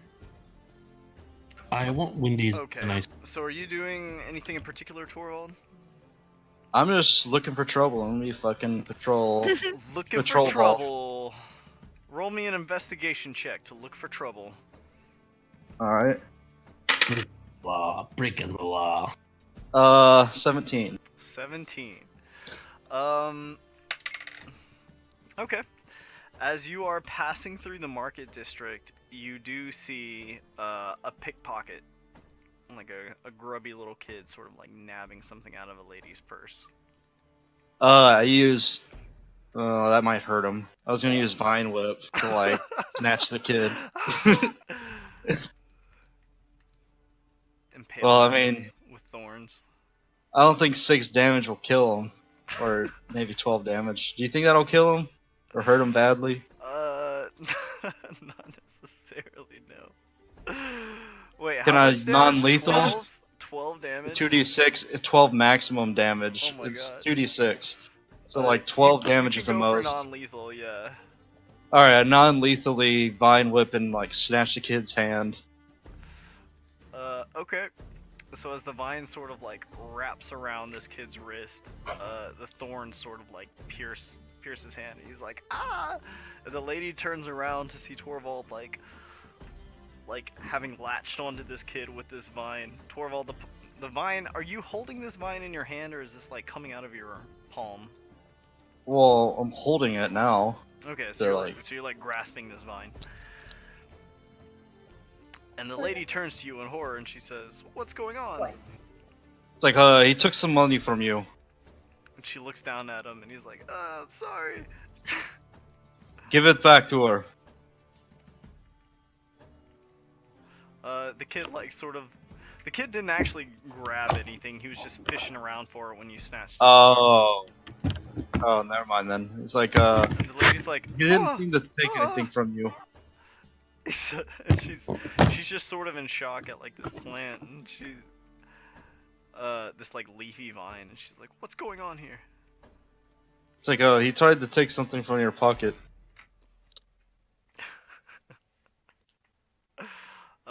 She's just going to like hurry off, like a little disturbed by this man who just like Indiana Jones to this kid. I turn to the kid and I'm like, why do you steal? God, are you gonna lecture this kid? Yeah. This kid's like, I steal because I have to survive. My mother and sister are terribly sick, you see. Where are they? And he says, I can show you. Who is your daddy and what does he do? He says like, I don't have a daddy. Hey, Mr. Meyer. I don't have a daddy. It's just the three of us. Alright, just here. Okay, ask him to like lead me to them. Okay. Alright, Torvald, this grubby little street rat leads you down south to like some of the poorer parts of town. And like in this kind of like little hobbled together shack, like dirt floor kind of shack, you like kind of walk in and it's dark and musky inside. And there's this woman and this girl who are both in bed, and they're just like, is it you? Little brother. I'm sorry. Ask the kid, like, I'm your daddy now. what's wrong with them? Oh my And it's like, I don't know, they're just sick. Alright, I go over to them. Do they look ill? They look pretty ill. They don't look well. Who's Both your of them has daddy? like a sheen of sweat on them. Sheen of sweat. Yeah, and they're both laying there. And god. the sister sort of peers at you and she says, Who are you? I am your new daddy. Hold on. I'm thinking. Let's see.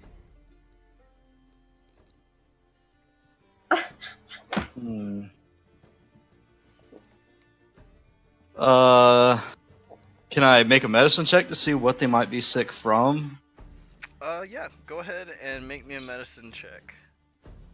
Alright. 14. With a medicine check, you can determine they're not like poisoned or anything. It's some sort of like fever that just won't, or like based on what they tell you, like they have a fever that hasn't broken in quite some time. Oh my. Yikes. I'm not the proper level to deal with this shit. Well, see you later. The kid's like, What the fuck? Can you save them? Can you save them? Is there It's like, anything you can do to help So I give them 15 platinum pieces, Oh my and god. I'm like, this'll be useful, I'm pretty sure. And I'm like, there's nothing I can do to help them, but maybe you can buy them clothes in a nicer shack, a nice house. Nicer shack.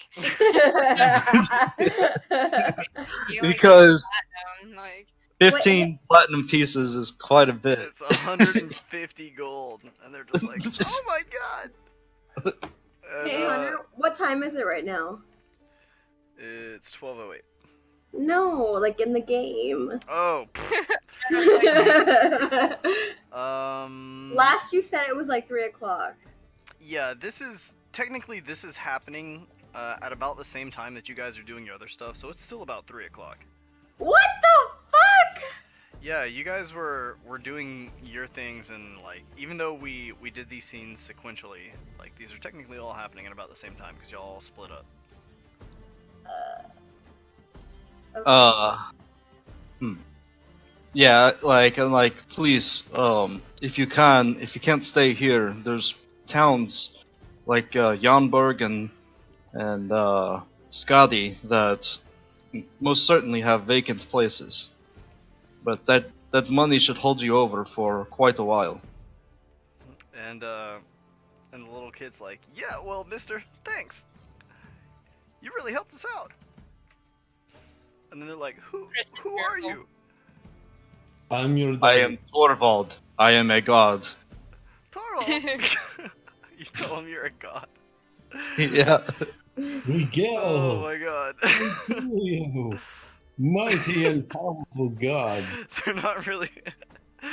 They They think you're a pretty strangely dressed man, and they're not really gonna question the fact that you just referred to yourself as a god, since you just handed them like 15 platinum, and they're just like, okay. And at this point, the mom's just like, all right, this guy's a little out there. But thanks for the 15 gold, the 15 platinum. Okay. Looking for trouble. Looking for trouble. Looking for trouble. All right, Leonte, are you doing anything during this 3 o'clock time slot? I am turning into my human form. I am walking with anger and a drive. Oh, And I'm Lord. going to head to the one and only place I'm pretty sure I can find both of them at once. The Manticore Tail. Okay, so Leonte, you're going to meet the others at the Manticore's Tail? I'm heading straight to the Manticore's Tail and demanding to know if Torvald or Olivier showed up.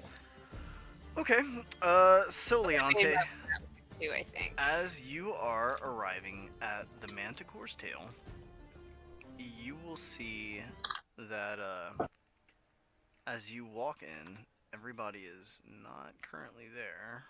Whoop. Move on. Those old rags. Does my spot look saddened? These guys are not here. There is a town guard presently speaking with the bartender here. And both of them look a little bit distressed.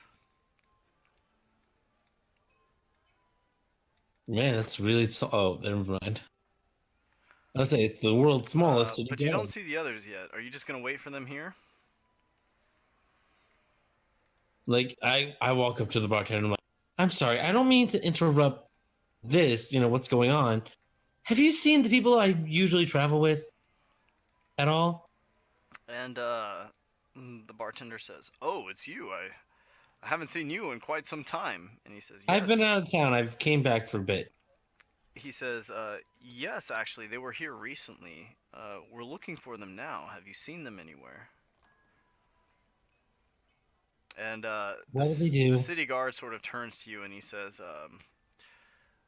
"I'm looking for a young lady who may be wearing a black mask and outfit, but she was a Did she give witness." did she give kind of in like creepy vibes off of her? And the city guard sort of like looks over at the bartender, who sort of looks back at you. He's like, she's a little menacing.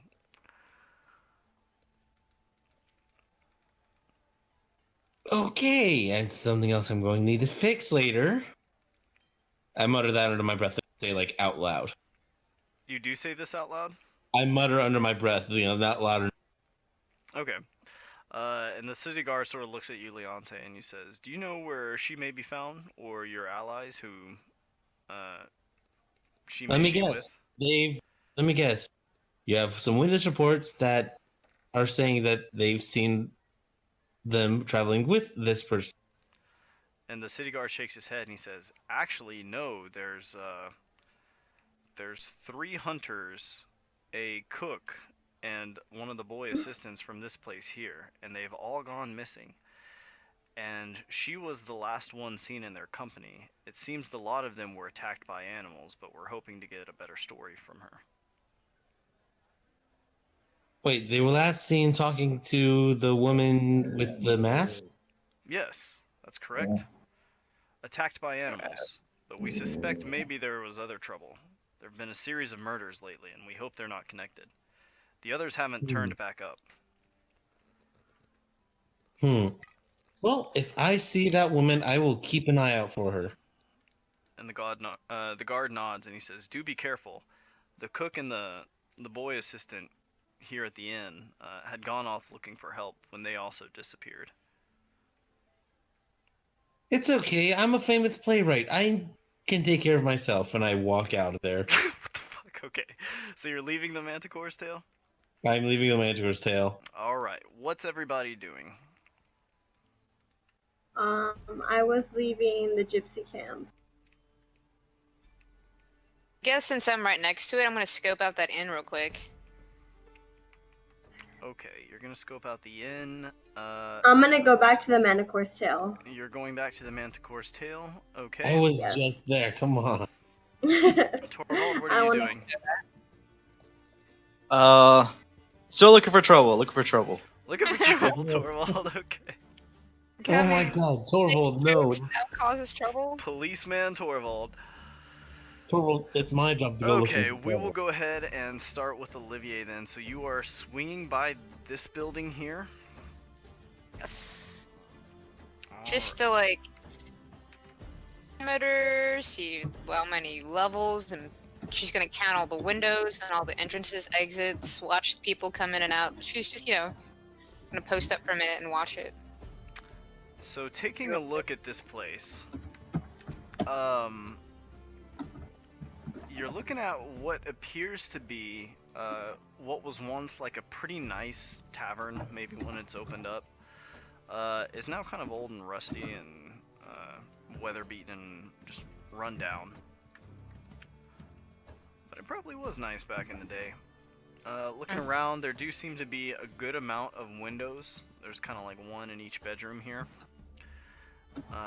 There are 2 doors which form the entrance here, and there don't seem to be any other obvious entrances. If you kind of walk around this way, you'll see that there's sort of like this little extension over here, and there's a window into what appears to be some kind of washroom, but there are no doors to the outside. It's just straight up against the wall. Part of this building is, yes. Not the whole building, but this right here. Okay. I'm just gonna go in and grab a quick drink. Okay. So you step inside, and there's not a whole lot of people. It doesn't seem like anyone's really all that interested in this old place. And there's sort of like an older middle-aged woman at the bar there. Where are we at? This is a tavern near the hole in the wall. The hole in the wall, by the way, Olivier, to the Fight Club would be like right over here. Let me zoom out real quick. It's the upper right-hand corner. I see. Where are we by? You are not by here. Yeah, you're not technically here, but Olivier's stopping by a tavern right now. Okay. So God, Olivier, yes. as you walk up to this bar here, this older woman's like, "Oh, welcome in, welcome in. I haven't seen you around here before. What can I get you to drink?" If you have a ale, that would be great. If not, ale is fine. A tankard of beer. She just wants beer.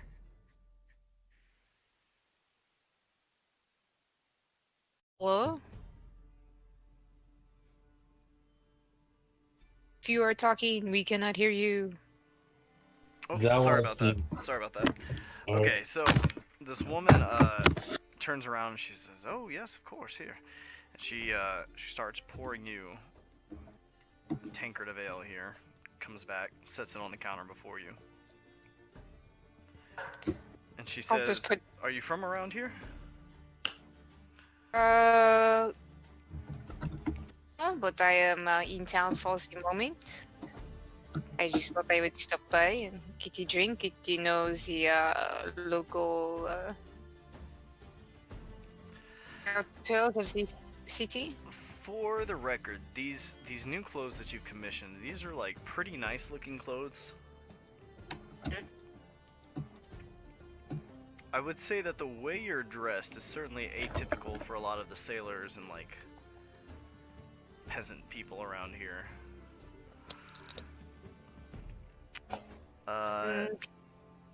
And she says, "You must be someone important." Well, you could say that, but it is of no importance now. I'm just a simple woman wanting to have a drink. What is your name? And she tells you, "Oh, my name is Aldrana." Rana. Oh, Oh my god, how would I say that? I'll draw, Oldrana. I'll draw He's an a idea. Here, I'll do this for you. beautiful name. I'll use the Onya. I'll use this. Whoa, 1 second, y'all. Where is? You're asking her, are you the Owner of the bar, yeah. the owner? And she says, I am now. Like it used to belong to my father, but he's passed away since. And she sort of looks around like this dusty old bar, and she says, no one's really interested in this place anymore. It does seem a bit quiet. Tell me, if you could do anything in the world, what would it be? Over beer, just yeah. If she could do Yeah, yeah, anything in the world, what would she? Yeah, like, what are her dreams? Like, what does she want to do if she weren't being a barkeep? And she says, oh, well, I've always wanted to be a writer, but it never really did work out. What with this place, I've had my hands full. Let's see, you have no family to help you? No other hired help or anything like that? And she just smiles pleasantly and she says, nope, it's just me. She says, there's my friend Adrian in the back. She helps with some of the cooking, but I'm the only one that really runs the place. She just swings by from time to time. See. Takes another sip of her mug. God. I might try to be good with this person and not kill her. We'll see. You don't have to decide. Okay, so she told you she wanted to be a writer, but it never really worked out because of everything she's had going on. In addition to that, she's told you that it's pretty much just her and a friend of hers who comes and helps sometime, who's currently in the back. Doesn't look like there's a lot of people in here. This is a pretty big place, but it seems to Really be big. in, pretty worn down at this point.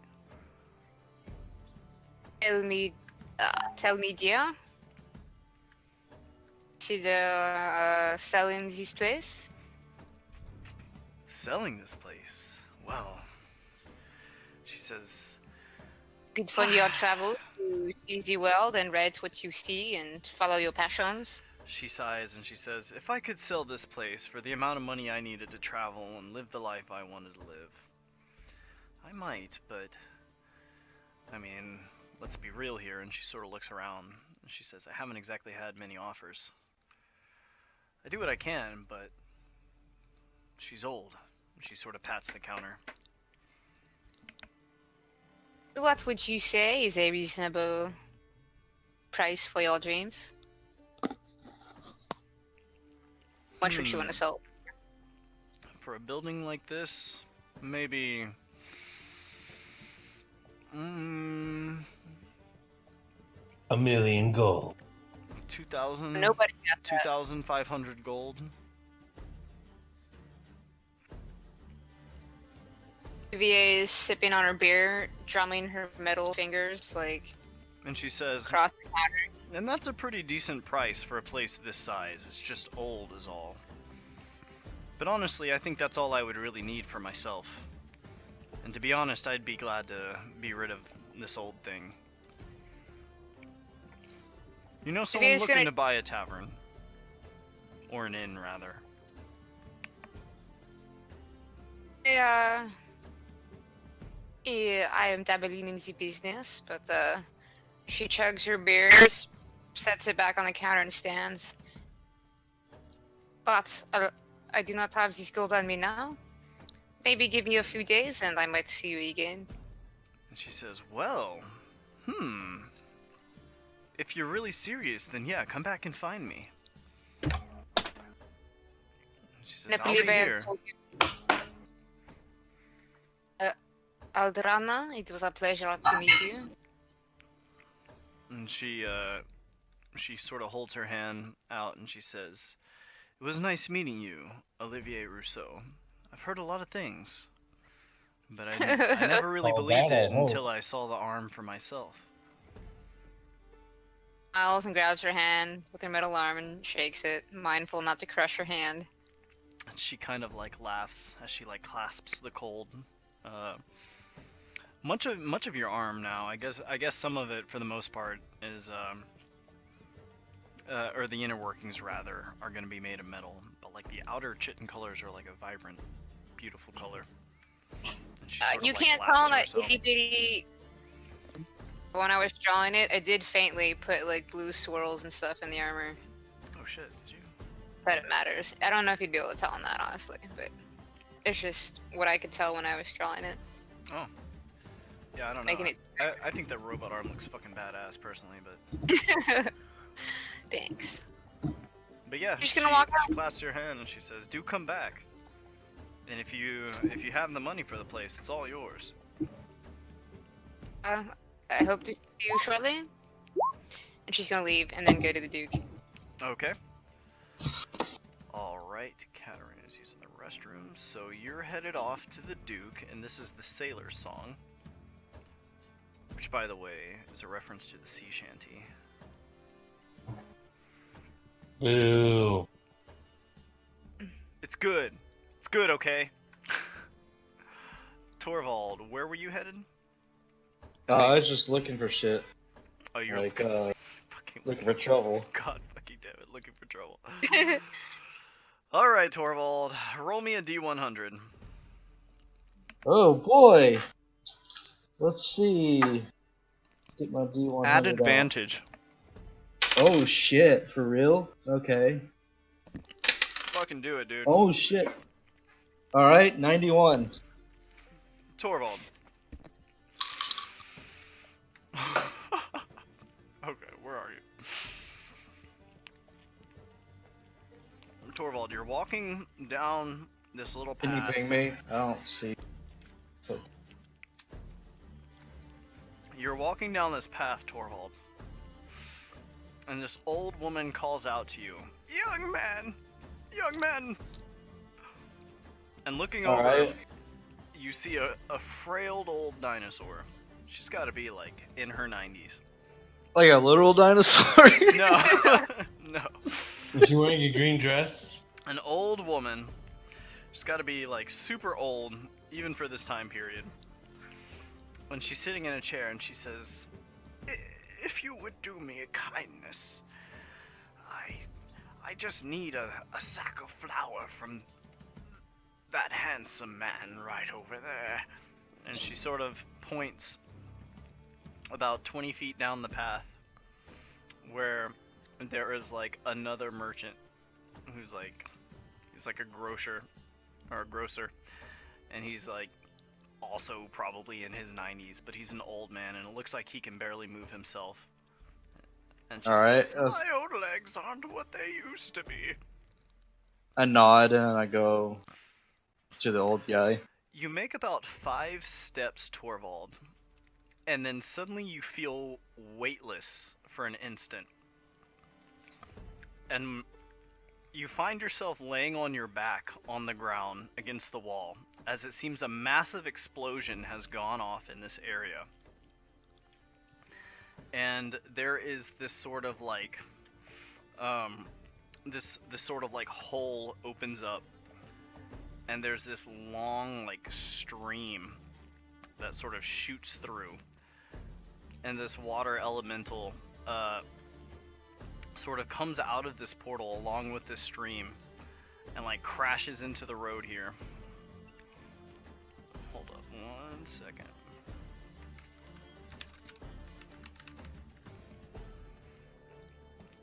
God.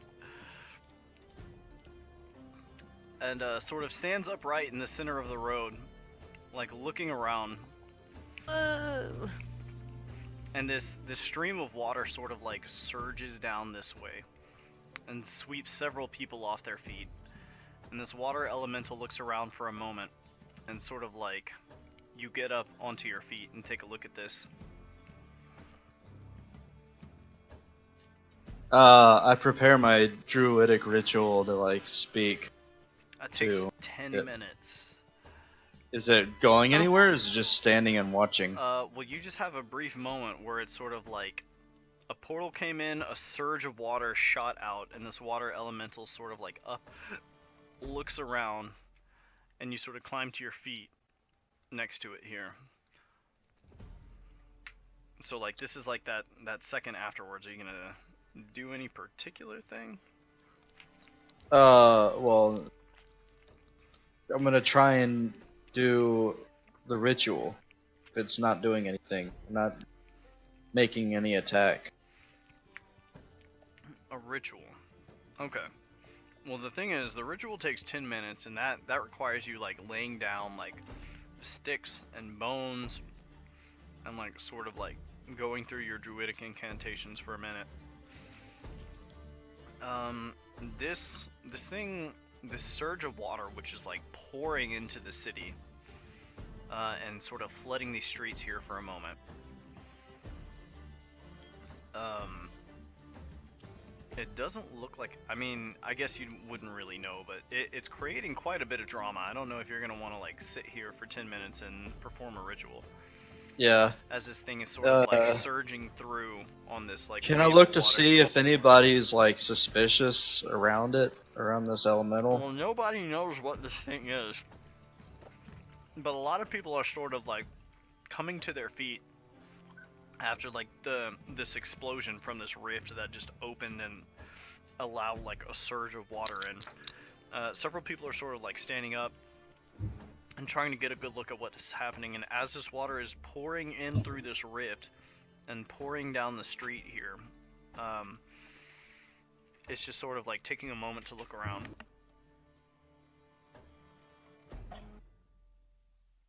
I'm gonna observe the elementals, see what it does. Okay. The elemental, looking around, seems to cock its head towards the north, and this surge of water, in addition to the elemental, are going to begin like pouring down the street. And keep in mind, this is like a river when it rains. This is a wall of water that is surging down these streets here, and it sort of curves around this building. I'm just gonna wade after it. You're gonna wade after it? Okay. Yeah. So the last thing you see is this water elemental, which is sort of looking around the street, and then it cocks its head to like the northeast-ish, and it is going to surge down the street on the rest of the water. And at the end of this little wall here, this like deluge of water, this torrent of water, is going to like soar up over this little seawall here and sort of like dive into the ocean and sort of splash inside. Can I go back to where it came out of the street? You can, but the rift is now closed, and everyone's sort of looking around in like complete shock. Is the old woman still there? A river basically just like opened up in the center of the street and poured its way down. Yeah, the old woman is still standing, or sitting rather, in her little wooden chair up the street. The old man she was intending to buy flour from is sort of watching in shock as well. I asked the old man, it's like, did you see what happened here? He says, yes, I've never seen anything like it. I don't know where all that water came from. Me either. Hey, can I buy a sack of flour? Yes, here you are. That'll be 10 silver. I give him a gold just for the hell of it. My goodness, a gold. Huh, bless you. And walk over to the old woman and it's like, here's your flour. The old woman says, oh, thank you. I do appreciate this. I've been meaning to bake some bread lately, and I just haven't quite been able to get around to getting that flour. Breaking the law. So, did you see what happened here? And she says, well, there was some ruckus here, but... And, You see, there's some glasses like on a table a little ways from her. Oh. She says, "But I didn't quite get a good look at it. It seems as though there was some kind of rain, something strange. I see everyone's in a bit of a commotion right now." Yeah, it seems it rained a bit. And I just tell her, like, carry on, I hope you have a good day. Yes, thank you for my flower, young man. Okay. Katarina, what are you up to? I'm leaving the gypsy camp, and I wanted to go back to my horse tail, back to my room. Back to your room at the Manicore's Tail? Yes. Okay, one sec.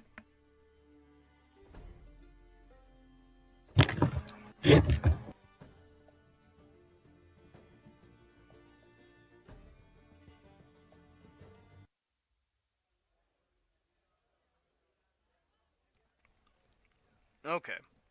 Okay. So you are coming back to your room. Leonte, as Yeah. Katarina is arriving, you actually... Well, not her. Sorry. She's wearing her traveling clothes because she's a noble. You kind of pass her on your way out as she sort of headed into the inn.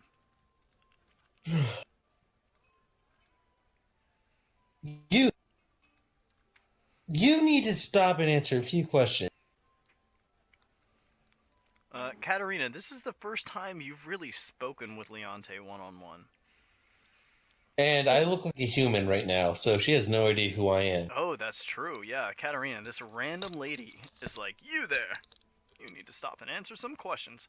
But Katarina, looking at this woman, she has a fair bit of black smoke sort of pluming from her shoulders, indicating that she's got like pretty strong traces of dark magic on her. Can I look at this lady and then look back forward and walk straight into the Manicore's tail? All right, get arrested. I try to warn you. This lady's warning you here. What did they say? I couldn't hear it. Oh, she said, "All right, get arrested. I tried to warn you." Okay. I'm gonna walk into the Manicore's tail. So you're just going to ignore this random lady. Yeah. Okay. Yeah. I don't know this fucking lady. Okay. I would probably point like him. out you Wait. don't see dark magic signatures on your average person. That's I fine. put my head in and like, there she is. Okay. And the bartender like looks at you and then like looks back.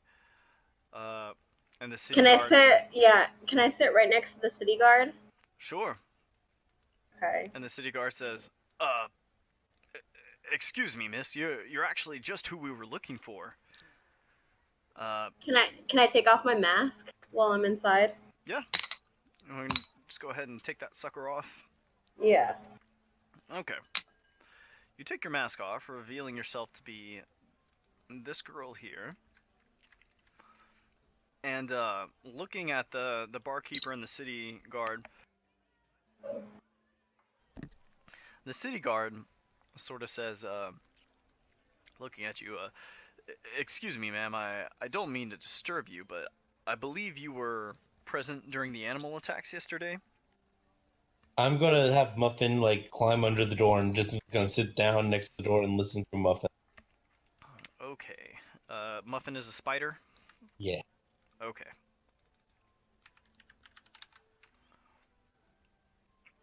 Oh my god, what a terrifying spider. This must have been all Barrett used. Giant spider? No. Actually, Oh, what the fuck? That was scary. here's what we used before for Muffin. So Muffin's... That's a big ass spider. I feel like I would notice that. Okay, wait, you made it smaller. Okay, so this here's Muffin. Muffin's paying close attention, and Leonte, you should be able to control Muffin in just a second here. I'll make a little journal entry for Muffin so we can do this a little quicker next time. Yay, Muffin. Yee. Okay, so there's Muffin for you. So Katarina, what are you saying to this here city guard and the tavern keeper who are both like, "Oh yeah, like, do you know anything about what happened yesterday?" Can I lock eyes with him? You lock eyes with the city guard. And can I just look at him and tell him, like, exactly what I said? It was an animal, and I don't know where it went. But I would love for you to tell the barkeeper that as well, so that they can so they can stop asking me questions. Okay. At this, the city guard turns over and looks at the barkeep, and he says, "Well, it's just like she said. It was an animal. Sorry about that. If you come up with any other news, just let us know." And he sort of like nods to you and he says, "Sorry to disturb you, ma'am. You have a good one." And he's going to Hunter. leave the city, or sorry, not leave the city, leave the Manicor's Tale. Hey, Hunter, quick question. Yes. It says here, my arcane familiarity, I may make an arcana check as a bonus action to determine whether or not magic is present in the area. Mm-hmm. May I? That's, yeah, if you like. That's kind of just like Wait, a passive thing. but he's But not in keep the in area. mind, keep in mind, you're not in the room. Can you cast that sort of thing through Muffin? Yes, I can. Really? You can It's cast not through a your sense thing, familiar? it's a skill. It's a skill, not a spell. I would say that you can sense arcane magic, but that Muffin, this little familiar, can't necessarily do it. If you're in the same room with them, then I would say yes. Yeah, I'm like right outside the door, so. But seeing as there's no window here, there's just like solid wall and the door, and you're hiding in the bushes out here. I'm just Listening through using Muffin. Muffin's senses for my own, so. I would say you can you hear this going down, and Leonte, you wouldn't even need an insight check to be like, hey, what the fuck? Like, that was weird. But That's like the kind of bullshit I do. wouldn't say you can necessarily sense this through the wall and like 25 feet away. Would I be able to sense an enchantment on the guard as he walks out? Yeah, go ahead. Go ahead and make me that check there. 12. 12? Okay. As the guard is walking out the door here, there is something unusual about the guard. He has a very strange, like very faint signature to him. And the tavern keeper, Katarina, sort of looks at you in surprise and says, "Huh, that's weird. I thought he had questions for you, but what do I know? I'm just a tavern keeper." He says, "Can I get you a drink, miss? I know you've been through a lot lately." Actually, you can. Can you give me one of your strongest tequila? He says, "Yes, of course." And he turns around and like, beep, boop, and like cranks out some shit. And comes back with a little fantasy shot for you. He slides it across the table. And he says, how's your hand doing?" My hand is much better. "Oh, good to hear it. Well, I hope all's been well. The others haven't really turned back up yet." I'm not concerned with the others. And he sort of cocks an eyebrow at this and he says, You're not? You know they've all gone missing. You're the only one to still be around." Oh, I thought you were talking about my new friends. "Oh, no. I'm talking about the others." And he says, "Say, speaking of which, do you know what happened to any of them? Last time I saw Gare, he was sitting out, or he was laying out, rather, on top of the trapdoor to the basement." And he says, "But I really haven't seen him since." Can I put my head down and just be like, it's so hard to talk about. Just like I told the god, it was an animal that attacked them, and I'm not sure if I can keep talking about it. It's just so, it hurts my heart to talk about it. And he says, yes, you've talked about these animal attacks. Well, I'm very sorry about everything that happened. I hope you're doing okay. And my heart goes out for the rest of them. I really hope everyone's okay. They haven't turned up." If you keep sending up these drinks to my room, I'm sure I'll be okay. And he sort of nods. Jeez, would you like some cheese with that and hand? he says, I can start a tab for you. but it'll be due when you leave the tavern. Oh, that's no problem. Okay. You have no money, but okay. So you're gonna start up a tab with this guy? Yeah, can I go up to my room? Sure. Alright, so you're gonna head on up to your room. Yes. Oh, lordy, okay. Whoa! Whoops, one sec. There we go. Okay. Olivia, Did they you are bring my new done. sheets up? Yes, they did bring your new sheets up. You see that your rug here is still tucked under the bed. And the curtain to the bathroom over here, or bathroom, the fucking outhouse, I don't know what you call this thing, is Bathroom. yeah, the latrine is still Porta john, closed, so yeah. nobody seems to have gone in there. Okay. Can I just close the curtain so whoever comes into my room doesn't see that nasty mess in there? Well, the curtain's still closed. Nobody's gone in there. Okay. Okay, sweet. Okay, so you're in your room here. What are you wanting to do? Can I come over to the desk and can I pull the string out of my pocket and can I strum it? The lute string? Yes. Okay. Alright, so you hold the string out, and like, not really too sure what to do with this. You sort of like pinch the string and you kind of hold it at both ends so that you can like theoretically strum it. And upon doing so, a brilliant light blue gate begins to open.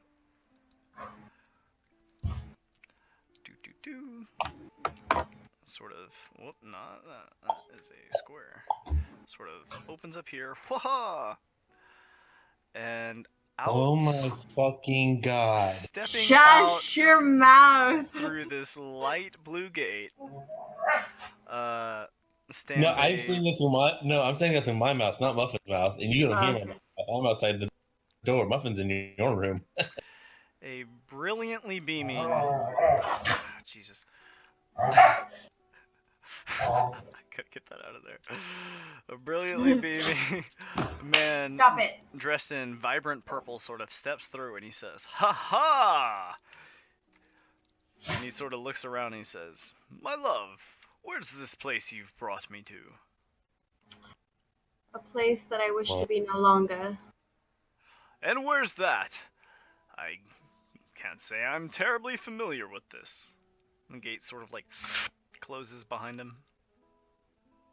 The manacle's tail. I instantly call Muffin back. Immediately, what I have to do. You call Muffin back. Is Muffin still following her?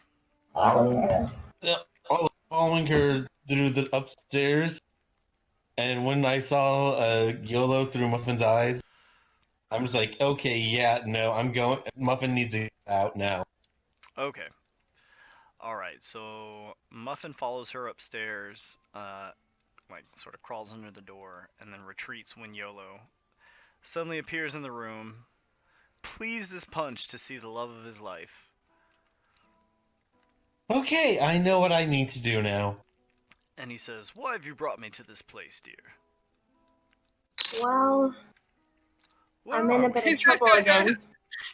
I need your credit card. Shut up, Tosh! Alright, And you're the thousand gold. Shut up, y'all! And looking around, he says, "Where exactly are we?" We're in the manacle's tail.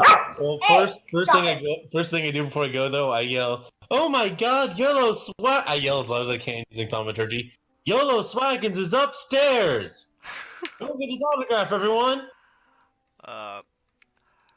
Katarina, you hear like a storm of footsteps outside, but Okay. nobody knows which of these doors you're in. But anyways, YOLO looks around and he says, "The Manticore's tail? Why, here in Port Hillian?" Yes, He says, sadly. "Oh, my sweet baby cheeks. You know, you don't have to strum that string when you're this close to me. I can always just make a trip over here. I've been preparing for my big show tonight, you see." I know, I'm so excited. He says, well, let me get you another one of these strings. And he kind of clips one off and gives it to Katarina, and he says, next time you use this, just, I don't know, maybe make it somewhere I can't just walk to, love. Okay, so would this be the second one that he's giving me? This is the second one he's giving you, because you already used the first. Okay, so you can only use one at a time? Yeah, like, when you strum it, it, like, I'm running out of becomes strings, the babe. light blue thing. Okay. Yeah, you can Okay. always just Babe, I'm restring running out it. of strings. But he Can't gives keep you, calling me like gives this. you another enchanted Okay. string, and he's Okay. like, next time, if you're just in town, just give me a call or send someone my way. I'd be happy to swing by your place anytime. Well, my love, I was supposed to be leaving today, but I happened to be robbed before I was supposed to go, so I think Robbed? I might be needing more money. YOLO, where's YOLO? I heard YOLO was here. Oh my god, Jacob, I'm gonna kill you. There's like voices outside the door. There's like pounding at the door. And, and YOLO's eyes kind of go to the door and he says, ah, the paparazzi. Never too far. Even even when I'm summoned. Can I grab his hand before he walks over to the door? Yeah. I mean, he's not going to the door. He just sort of looks towards the door because he hears all the commotion outside. Okay, then we're good. Never mind. And he, so did you already tell him why you brought him here? Yeah, I told him I was robbed. Supposed to be leaving, but I need more that's money right. again. He's like, robbed? My sweet love. Who could have robbed you? It was these two sailors. I don't know who they were, He but it happened. he like swoons dramatically into this chair over here, and he says, Parker and Yara are going ham over there. Hold on. Let me get them to stop. I'm sorry. Oh, that's fine. I think I hear YOLO in this room. They are all pumped. Dude, they're going crazy right now. It's not even funny. They're hyped for YOLO. So he sort of swoons into this chair and he says, robbed! Were you harmed, my love?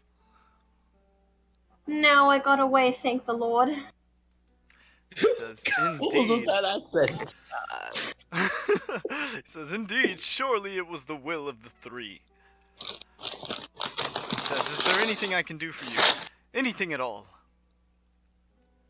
Well, could you assist me with more money?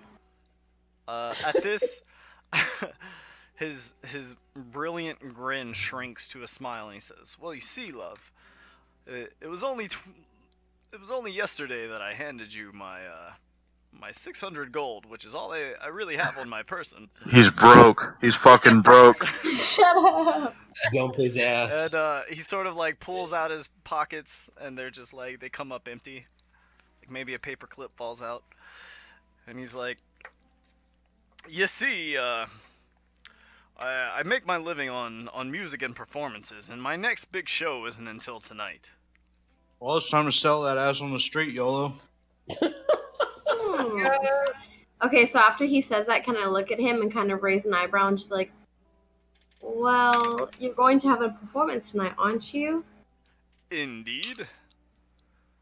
Well then, don't you think that you could help me out after your performance? After my performance, I suppose there's plenty of money to be going around. I don't want to make too many promises before we know what the total is, but, well, and he sort of poses a little bit and he says, you can be assured it'll be a hit. I put my... Hold on. I'm so sorry. Hold on.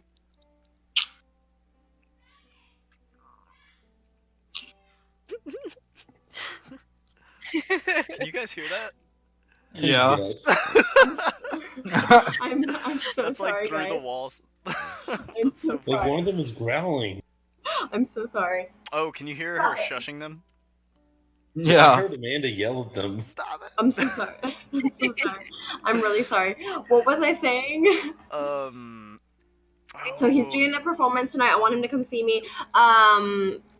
What did he say? So I said, can you come see me after the performance? And he says, yes, of course. I can't make any promises as to how much we'll make, as there's plenty of people to pay. These performances are quite expensive to put on, you see, but I'm sure we can put something together. How much are you needing, love? Just the same 600. And I'll be sure to compensate you for that once you get back to my room. He sort of like clutches his chest dramatically and he says, 600 gold. My Gold love, digger? you That's have a good rather decadent tastes, do you not? I only just gave you 600 gold yesterday. But would you have me any other way? And he says, Oh my you goodness. are, without a doubt, my truest love, and I'll do everything I can to assist you. Perhaps if there's some other way I can help you, tell me, what is it you need 600 gold for? Surely my influence can buy us something. I can't tell you exactly what I need it for, but if you can get it for me, I promise I can make it worth your while. And he says, well, sure you can, love. Tell me, is it travel? Is it a ship? Is there...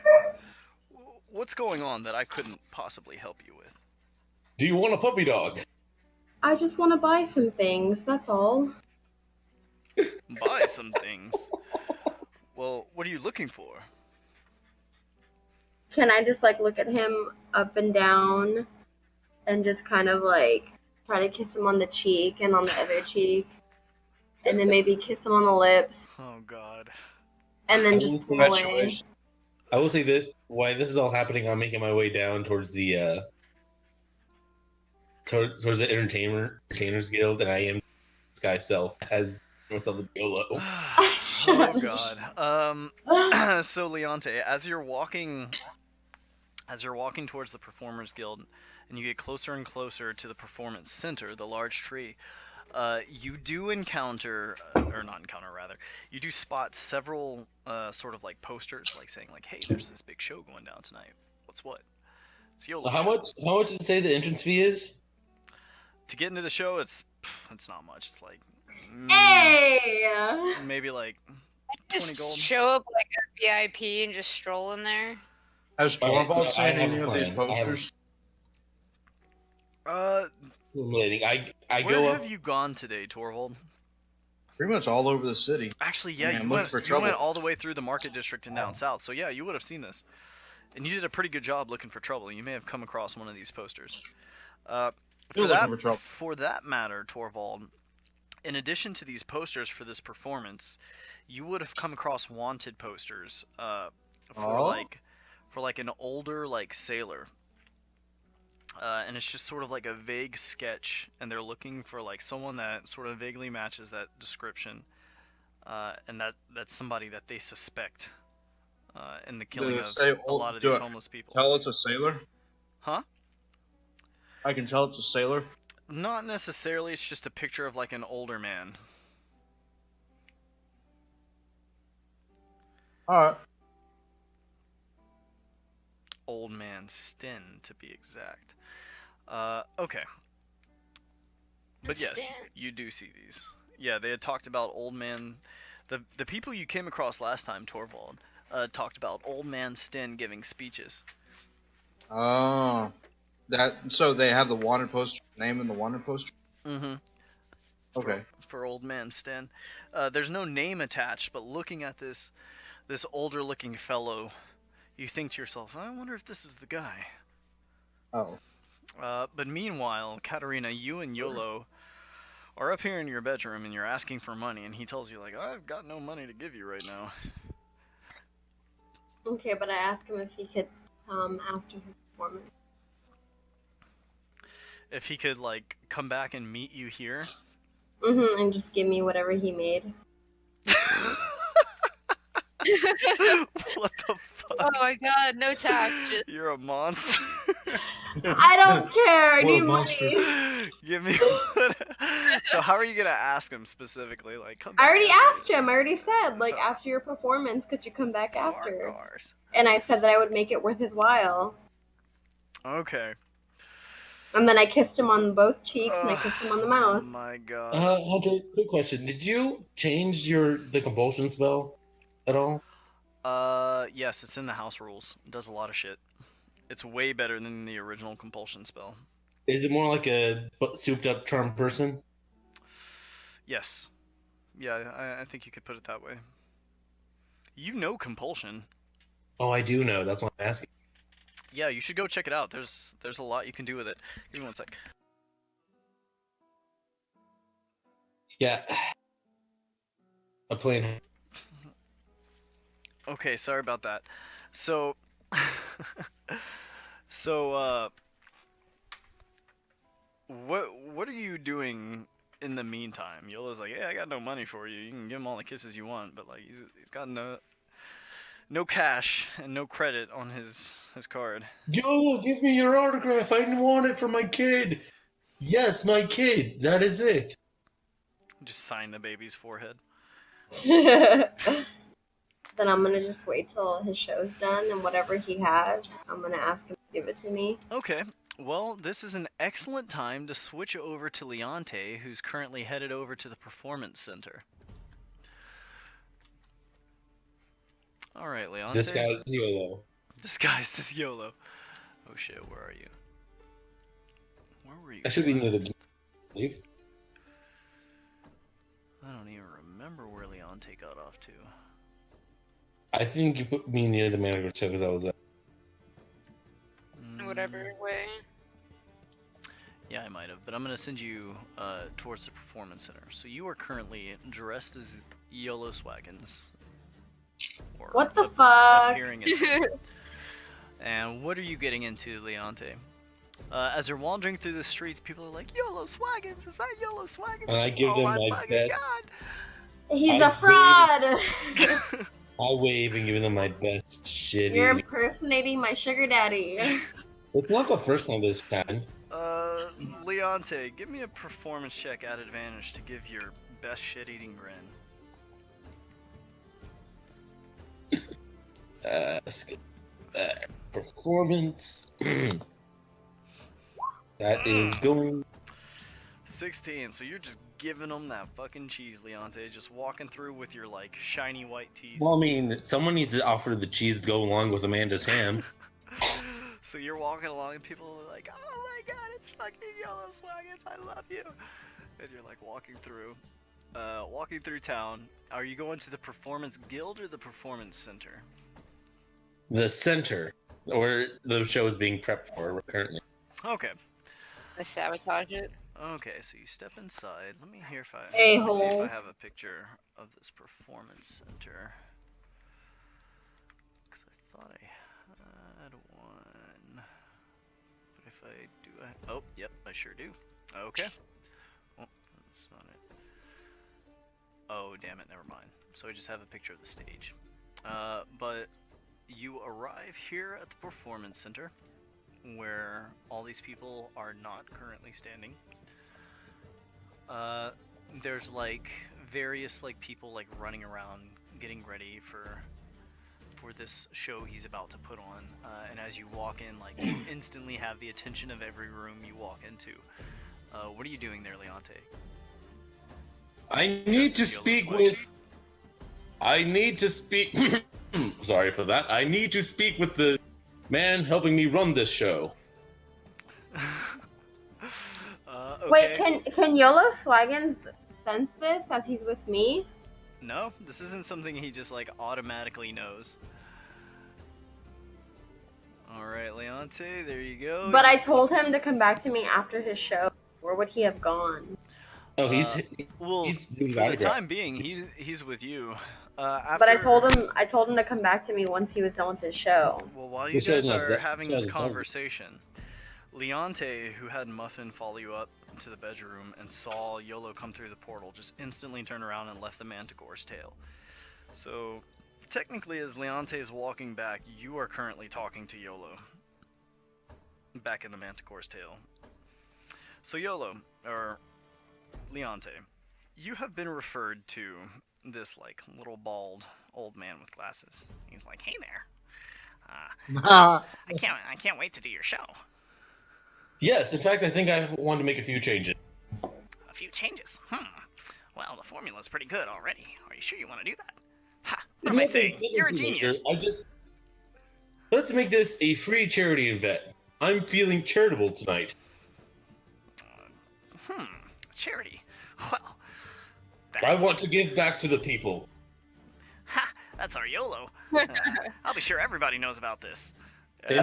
Yes, in fact, at the end of the night, I will give everyone in the audience 5 gold apiece. It says YOLO. I don't know if this is in the books, buddy, but we can do a free show. No.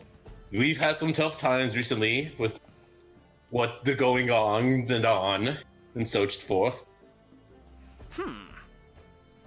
And this little old man turns. He says, "You hear that, everybody? This show is gonna be for charity. YOLO's doing it for everyone, and on top of that, he's giving everyone that comes some of the proceeds."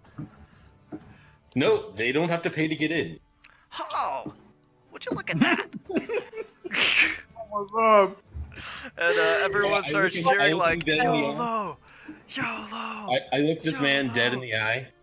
the eyes, and have him make a wisdom saving throw as I cast compulsion. Okay. He rolls a 2.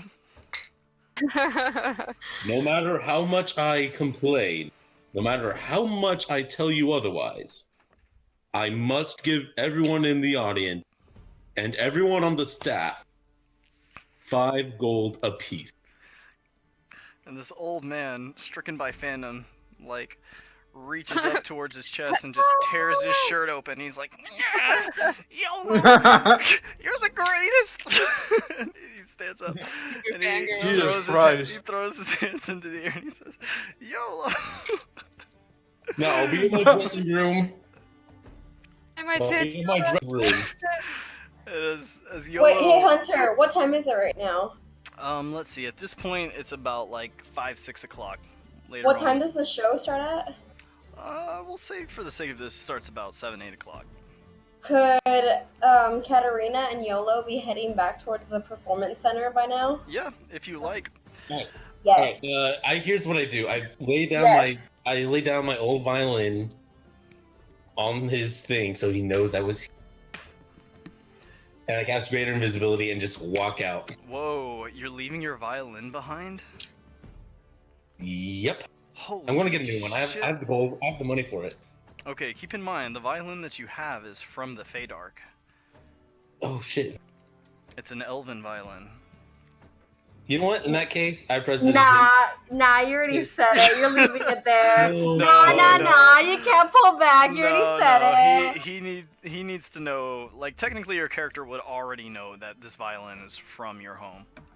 Yeah, and I'll just get a new one, but I'll just. There's still something pretty janky going on with your violin. Yeah, that's why I wanted to leave it there. But you know what? In that case, You could always just be nice and ask him about it. or God. I could just draw a little. I just draw a little cartoon spider on the desk with my dagger and walk out. So as YOLO Invisible. confidently struts to the dressing room, the whole crowd is like, YOLO! YOLO! And this little man's like, yeah! And he's like cranking his arms in the air. I'm invisible and I'm just leaving. The crowd is super hype. Port Hildy onions love you. You just turn invisible and you peace out of there. Yeah. Okay.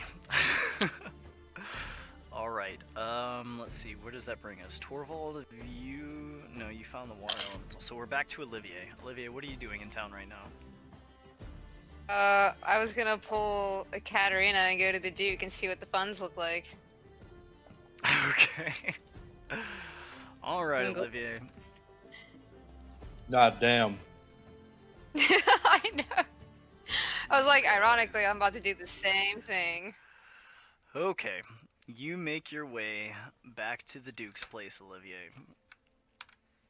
And, whoops. Standing before the treasurer. ...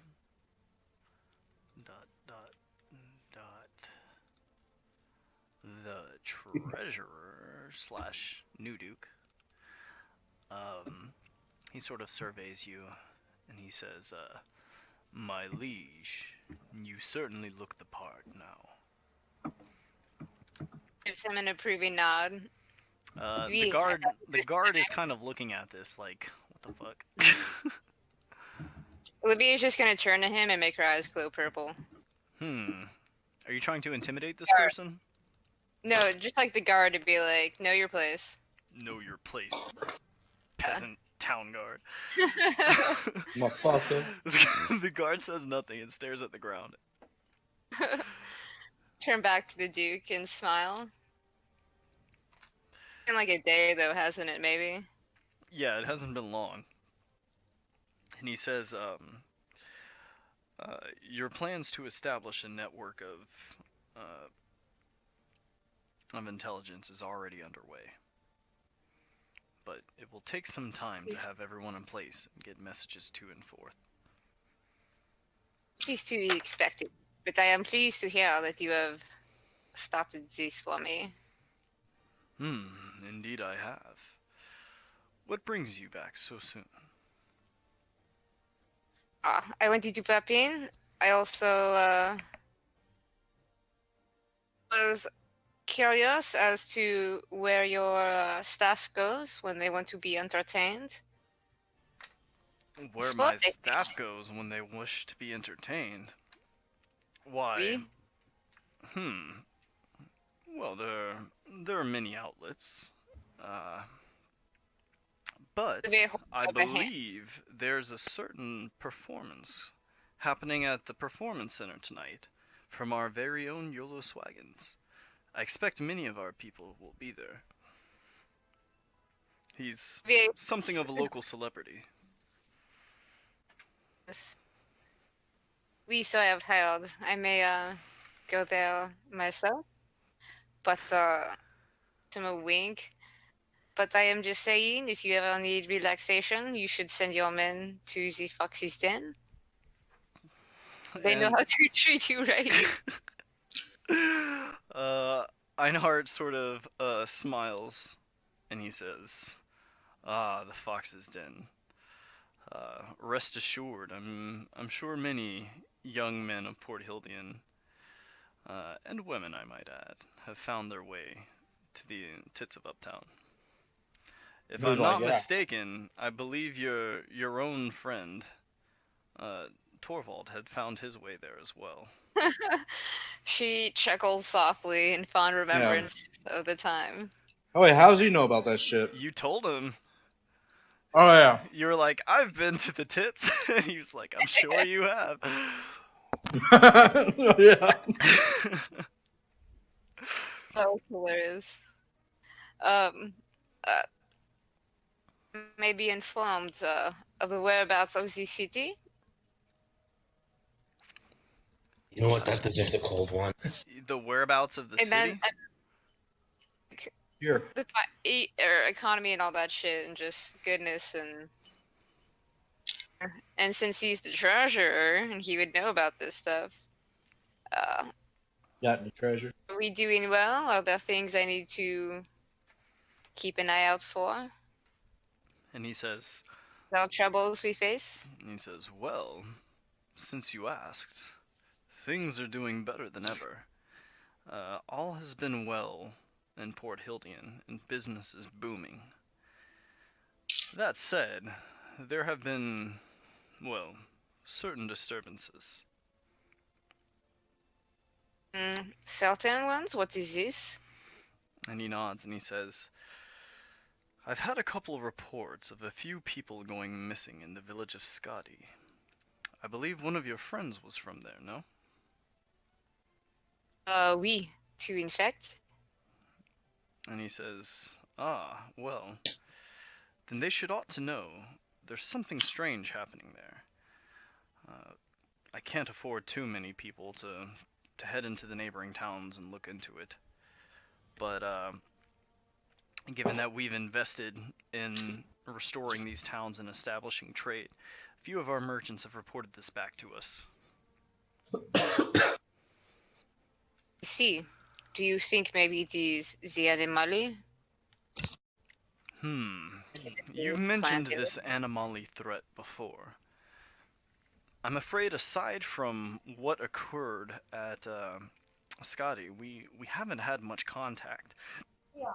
But since you mentioned that, did you ever mention that the Animali were a threat to Boletaria? I feel like you did, Maybe like she back probably in the did. day. Yeah, probably because she was part of that riot. About Hmm. her, she would have told them about it probably. Okay. Well, actually, since you asked about certain disturbances, he's going to tell you. For that matter, all of the ships that we've sent to Boletaria have not yet returned, and it's getting harder and harder to keep it quiet. If you head to the fish markets, you'll see there are several memorials there for some of the sailors lost, and people are asking questions. We don't really know what to tell them other than that we haven't heard from the ships and they may have been lost at sea. But I'm beginning to fear the worst. It's been too consistent. Not one has returned. She nods and like strokes her chin in contemplation. This is disturbing news indeed. I can see if I can investigate and find anything. But in the meantime, I require a favor of you. A favor, my liege. What would you We, ask of me? in an effort to revitalize the city, happens that I require gold to acquire this building and to better, to make the surrounding community better and get things back on their feet. This cause sounds noble enough. And how are you wanting to aid the community? There's an inn that I am interested in acquiring, but in order to get it, I need a sum of 2,500 gold. But it is also 2,500 gold for an inn? it is a rather large inn. It was popular back in the day, but has lost its glory. Revitalizing it would inspire the neighborhood, and if it makes you feel better, we are helping a woman chase her dreams to live comfortably as she would please, and meant to fight in these hard times. Well, I suppose helping someone find their dreams is all well and good. But if you don't mind my asking, how do you plan on helping the community with the restoration of this inn? Or with the purchasing of this inn, rather. There are too many of, some of these people don't have homes. I intend to make it somewhere, a place they can stay safely, make it a hub of the city where people can come in and out and meet and maybe hold their what they want to do with the city and maybe generate some more also selling beer, and we can use it as a establishment to help ourselves, of course. Okay. Roll me a D100. Let's see. Hope don't botch it like last time. Not botch. Botch it. It's the 10. This is the 10. 85.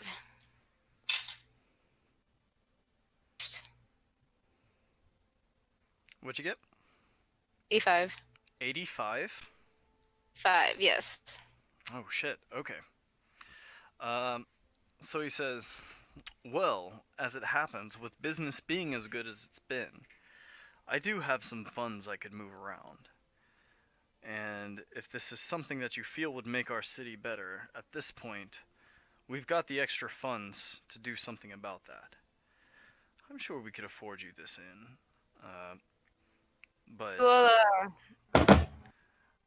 as far as everything else, I would leave that up to you. What are you hoping to do with this building? Turn it into some kind of business? Oui. It is an inn after all, and a bar. I know some clientele that will help.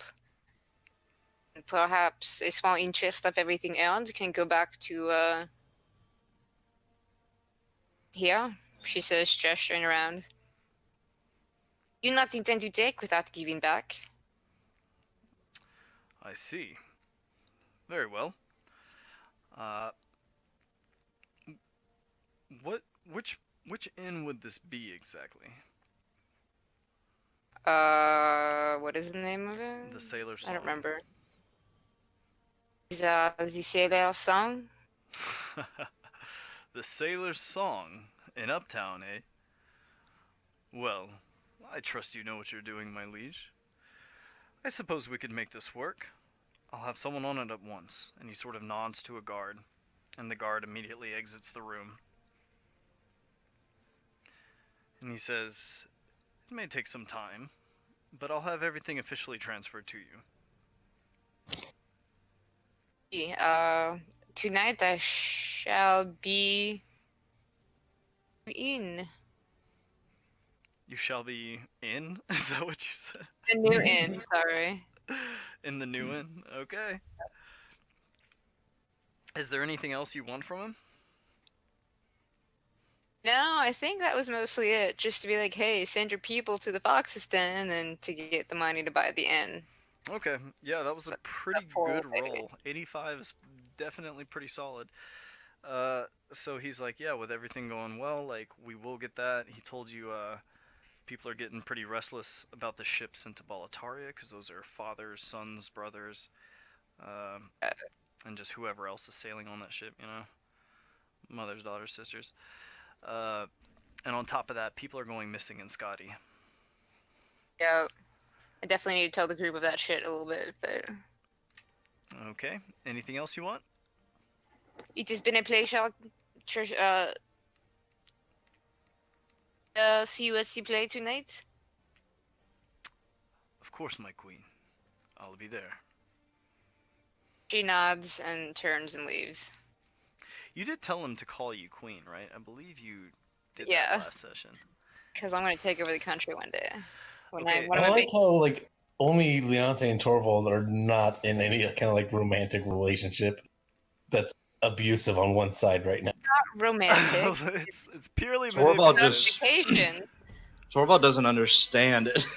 He doesn't understand, like, I don't know, very. Like vicious. Leonte is arguably the most manipulative of the group, but she's not using people like this. You You can put guys a love are. potion on an entire tavern, though. Okay. So Leonte, you are now headed to an instrument shop for a new violin. It shouldn't take long to find one, especially given that you know the town pretty well at this point. Go ahead and roll me an investigation check at advantage.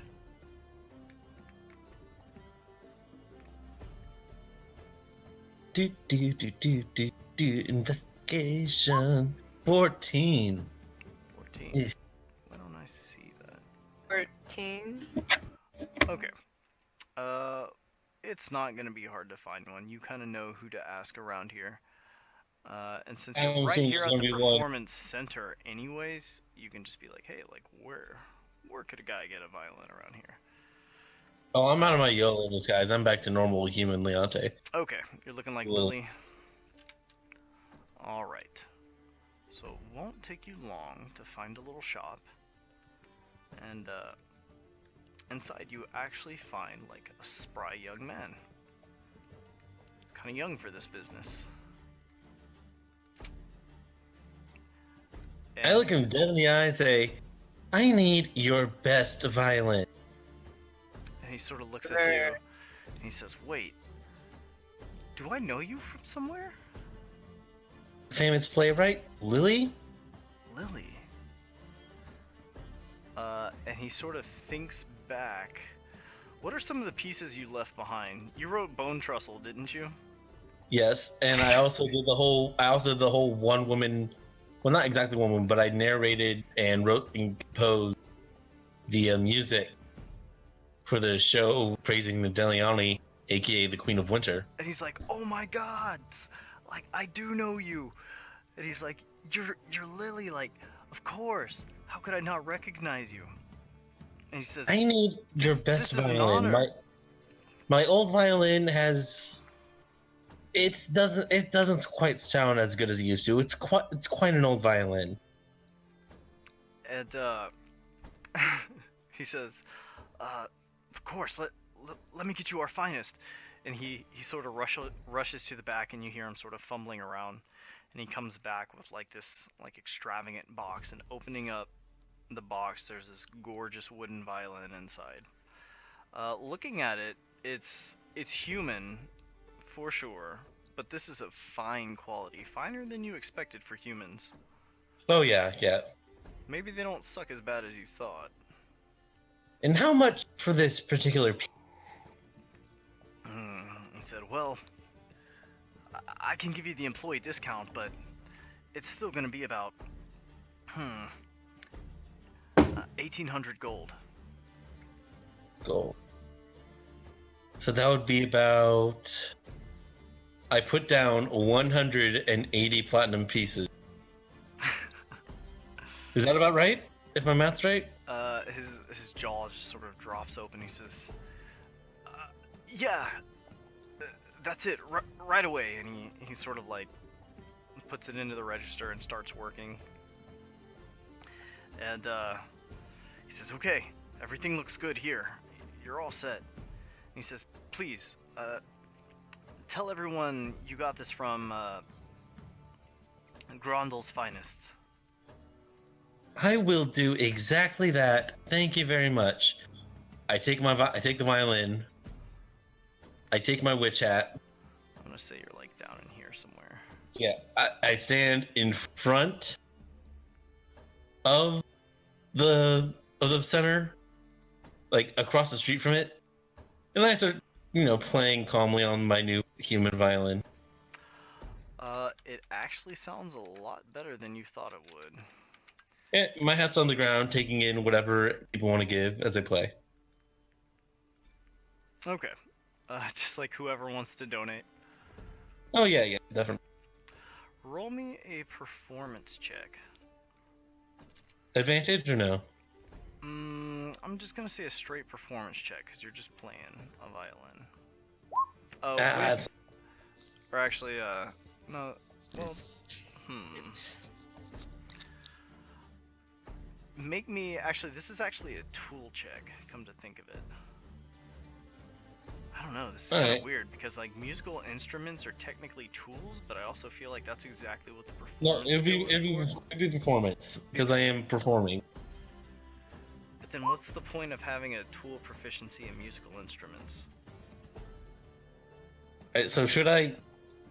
I don't know. Yes or no with the quiz? We'll go ahead and roll with performance for the time being, but it's kind of a weird thing now that I think about it. So with a 9. Well, just in case there's a tool check, it's a 16. Okay. Since we rolled with like triple advantage on that performance check. I'm sorry, you had me confused and everything. It's fine. We'll stick with what we started with. So you're just kind of playing along, and like, there's a few people that pass by, and they sort of like, "Oh yeah, like that's pretty fucking good." Yeah, I'm having fun. I'm having fun with this. But nobody really notices. Nobody really sticks around too much at this point. It's kind of the later evening, and people are headed up to the performance center. You know what? Yeah, I like. Yeah, have fun in there, and I heard the tickets are free now. Make me a performance check to get that message out as you're sort of like shouting out, like, hey, all this is free. Yeah, it's an 8. 8. But it's not technically a performance check because I am telling it as a truth. As you're sort of shouting this out, a little fly sort of like buzzes into your throat, and you're like, going a little bit. So everybody else is going to YOLO's show? Yeah, I am.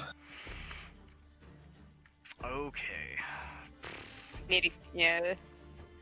Enjoy your 5 free gold and/or being part of an angry mob. Okay. Climb up the ceiling if that happens. I'm not. I'm not gonna go to the show. You're not You're gonna not go gonna to the go show? support your boyfriend? No. Yeah, support your sugar daddy. No. Okay. You said you'd be at a show. Come on. Cold as ice. Okay. Said you'd be there for him. I didn't say that. YOLO, kick her butt to the curb. Okay. So everyone except Leonte goes to the show, And me. And apparently, and, I'm not going to the show. and everyone except for Leonte and Katarina goes to the show. And so, while as Torvald and Olivier, you guys are kind of showing up, you see the crowd around you is a lot bigger than you thought it'd be. It seems that the performance center was rather busy after they got word that, hey, this is going to be like a donation event.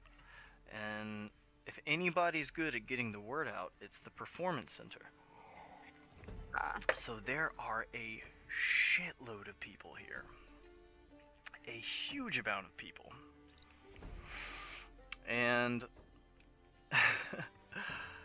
the show that you guys go see is absolutely fantastic. It's the height of like an enchanting illusion based musical performance by a single man, no less. And I mean, there are various like actors in the back that sort of like bring to life his performance as he's playing and like sort of telling these grand and epic stories. I think I'll spice things up a little bit. Oh God, okay, what are you doing, Torvald? While he's playing, I'm gonna have vines like come up through the cracks, and little sprouts are like coming out all around him and flowering. And flowering? Yeah. oh my god, thank you. As Thank you for this image. as It's gonna these be things are very- happening, you sort of notice YOLO like, oh shit, like he gets this look on his face like this has happened to me before. And he sort of changes his song lyrics on the fly to like sort of incorporate this new element. Give me a second here. He's gonna make a performance roll. And very smoothly integrates like this imagery of like animals coming to like sort of bees buzzing between the flowers and like these beautiful birds that kind of just like gracefully bend in and like. Alright. I'm gonna have vines like kind of gently snake up his legs. Okay. Oh, you're pulling a full on Leonte. I love it. At this, YOLO. Oh god, what are Bard's saving throw proficiencies? Do you know? I believe it's charisma and They get Dex, I don't think it's Dex. intelligence, wisdom. I think it might be intelligence. Let me see here. So, He is going to try and dodge out of the way of these, incorporating it into. Or actually, let me see here. This is a strength save. I'm not trying to restrain him. it is dexterity and charisma. You're just growing plants up. Yeah, It is I'm not. dexterity and They're not charisma. wrapping around. They're like gently like shaping around his legs. Okay. In that case, he is going to cartwheel out of there. It is Dex and charisma. My bad. Oh, nice. Okay. Yeah, so he cartwheels out of there. It's looking like a brilliant performance. He didn't miss a beat in the strumming. I'm gonna use Druidcraft to create a harmless nature-related sensory effect. So like the sound of wind, Skunk, and then skunk. the what? Make a skunk smell. Hold on. I'm gonna like the sound of like an eagle. The eagle like in the distance. Hearing this, YOLO sort of like takes his hat off and like pulls his shirt open and his chest sort of like bursts out through the front right as this eagle's like cawing, and he poses dramatically, and it seems to only accentuate the drama of this pose. While he's doing that, I have more vines like grow where he cartwheeled out of, Mm-hmm. and I want them to try and take like the shape of a person as they grow. Okay. What abilities do you know? Well, Was that too much? I mean, I'm basically just using rapid plant aging, but I don't know if I can command the vines to actually like take any particular shape. You could do something like that if you had Druidic. If you spoke Druidic, you could force the plants to grow a certain way and not others. How long is the show? The show's pretty long. I would say the show goes on for like at least an hour. Is there any range to speak to the plants? And can I speak through mind, or does it have to be through voice? Typically it's through voice. Okay, never mind. I won't do that then. Okay. Alright, well, I'll have the vines, like, grow in a column, but then I have one, like, kind of sneakily grow up behind them. Okay. Let me see. Let me see if he notices in the first place. I could just open up a portal underneath him if he's a good person. Oh god. Not a good person. Yeah, so he doesn't notice the plant behind him, and he's sort of like playing and singing a song. Alright, He seems a little distracted with these plants that are all sort of like growing up next to him and emerging from the ground. Can I project, like, my vine whip through these, or not?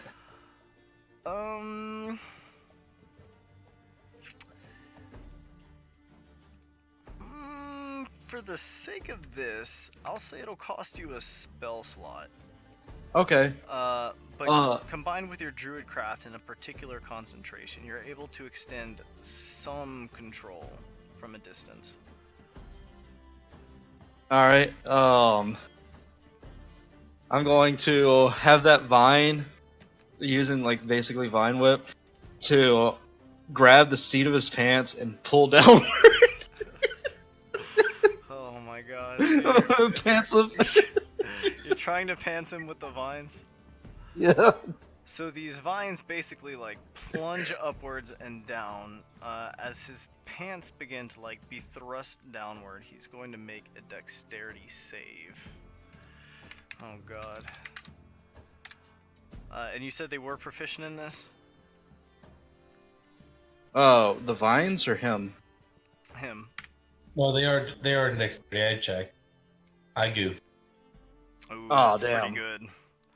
Catches his pants. Catches his pants. But what happens is the plants sort of crash down for a moment and seem to tackle him. And on the ground, he sort of like dramatically like tries to crawl away as the music like pauses for an instant. And he's doing his best to sort of like roll out of the way and like I'm gonna use my next spell slot and cast Entangle. Like where he's rolling to. Oh my god. Okay. Alright, you crank out another one. And this is a strength save? Yep. Jesus, Torvald, why? Just to fuck with him. Or what? Strength save though. Okay. Ooh, what's your DC? My DC is 15? Oh. Yeah, my DC is 15. As they sort of like swirl up around his arms and legs, he narrowly and dramatically backhand springs out of there, landing on his feet and doing a little like gymnast, like arms up in the air and then at your side. The crowd goes wild. I'm gonna do a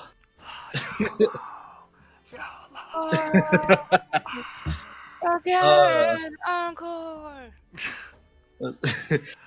See, yeah, I'm gonna do another Somebody's harm. looking over at their buddy and they're like, I can't believe this was free.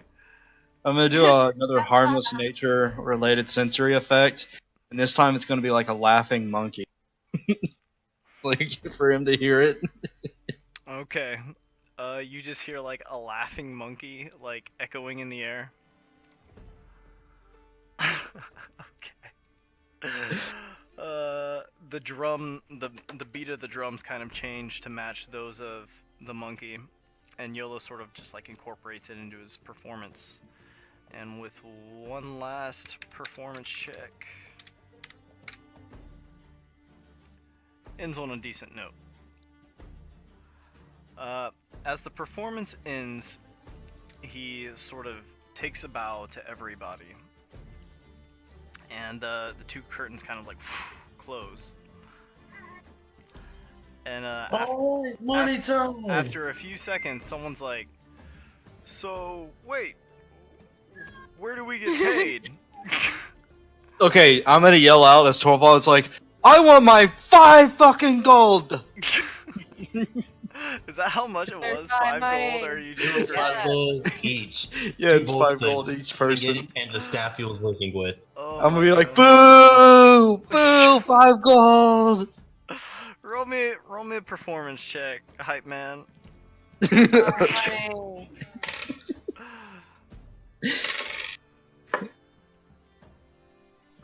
15. 15, holy shit.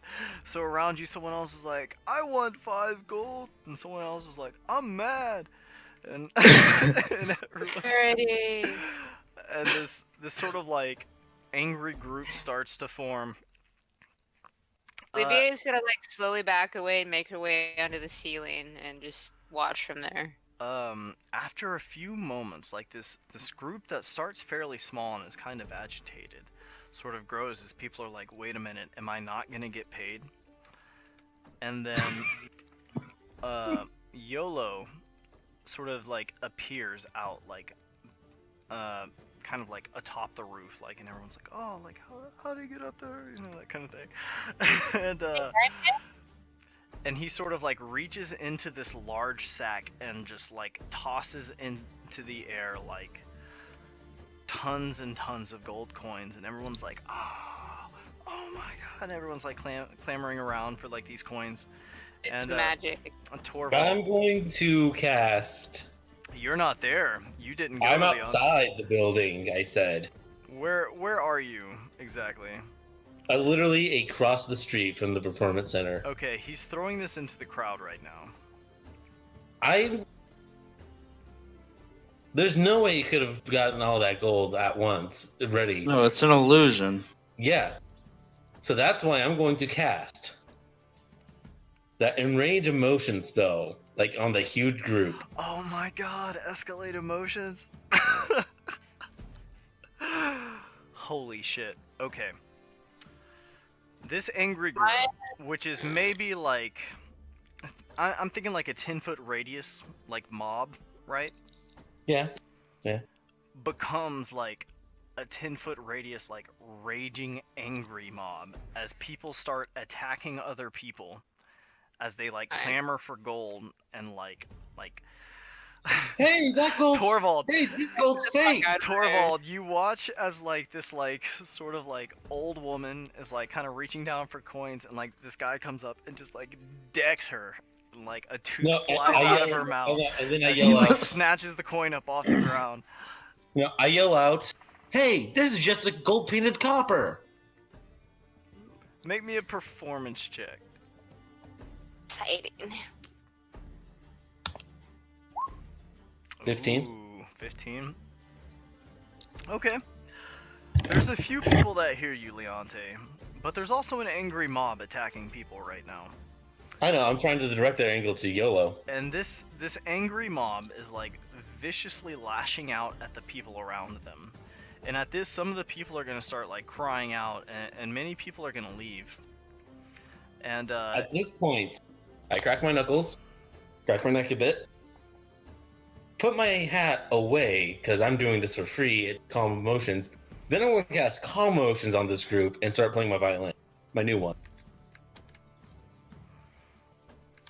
okay. So just as city guards start showing up to try and like deal with this situation, Leonte, you are going to be playing your violin and cast Calm Emotions. Yeah. Okay. As you start playing, you're casting Calm Emotions on the group. Oh, yes, definitely. As you start playing, YOLO, who's standing across the street from you and can pretty clearly like see you and hear you playing your music, is also going to begin playing. along with you. I yelled at the crowd. I talked to the crowd like, YOLO just tried to fake all of you out with fake money as I'm playing. Like, I'm whispering in the ears, using thaumaturgy to spread rumors in the crowd. You're trying to tell him that YOLO tried to trick us with money? Fake money. Well, everyone's looking at the money, and the money seems to be quite real. Is it though? And YOLO sort of like speaking out over the crowd with a similar thaumaturgy is like, everyone take it easy, there's plenty to go around. Please enjoy the show, courtesy of YOLO Swaggins and company. Here's the thing though, YOLO's getting nothing out of this, so good job on me. Okay, well the city guard, as they're sort of closing in, is starting to realize that the situation seems to sort of be calming down, but they're still alert, looking for people that got hurt. I pick up one of the gold pieces with an ungloved. Okay. Does it burn? It doesn't burn. It looks like a gold piece. Can I try to bending it? You can try bending it. Make me a strength check. Or like, you know what I'm trying to do, like trying to see if it's actual real gold, not just an illusion. Give it a bite. Yeah. A strength check.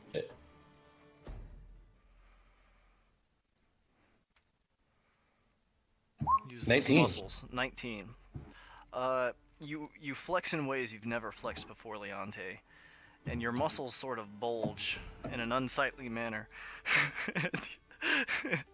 you cannot bend this coin, and you bite it, and you sniff it and lick it, and it sure tastes like gold.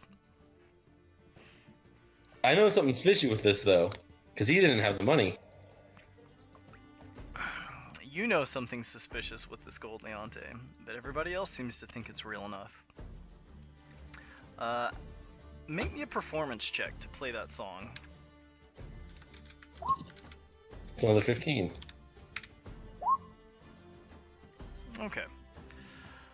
Between the two of you, the crowd seems to be in a decent mood again. And I as soon as the song ends, I turn to the crowd and was like, I would never lie and then scramble to get money from my own bot to pay you off to calm you down. And YOLO Swaggin says, I hope everyone enjoyed the free show. Everyone enjoy their gold and have a wonderful night. It was a pleasure to serve you all.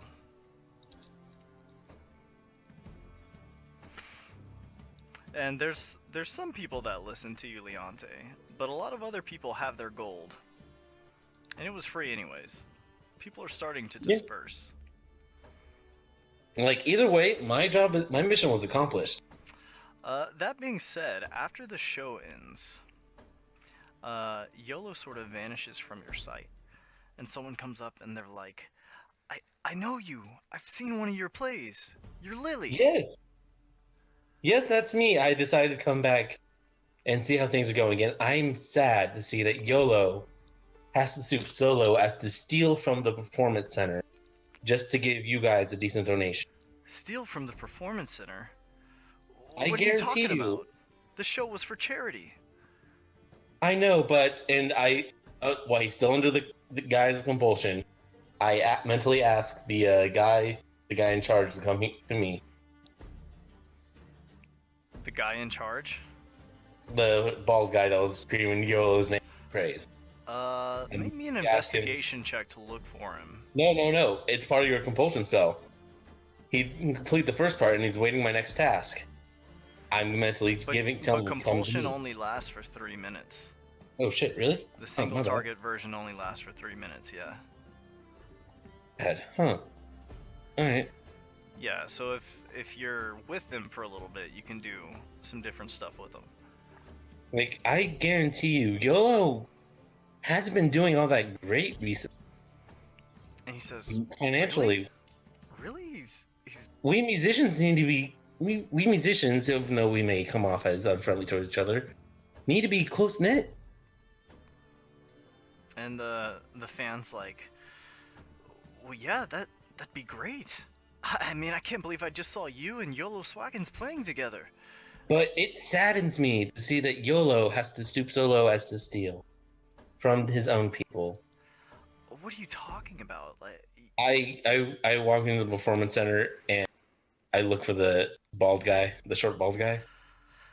uh, you're in the performance center right now? Make me an Yeah, I walk investigation inside. check as you're sort of like wandering around looking for this guy. Shit, 8. 8? Ooh, it doesn't look like you're able to find him. Like I asked one of the stagehands, like, "Where's the manager? And they say, The stage manager?" oh, I don't know. I haven't seen him since the beginning of the show. You mean since YOLO took the stage? Yeah, I guess since he started playing, I sort of lost track of him. Then I'm sure he's around here somewhere. You should be concerned. What if YOLO? I'm afraid YOLO was lying to you. Huh. YOLO might have done something to this man. What are you talking about? YOLO's great! And they sort of like laugh.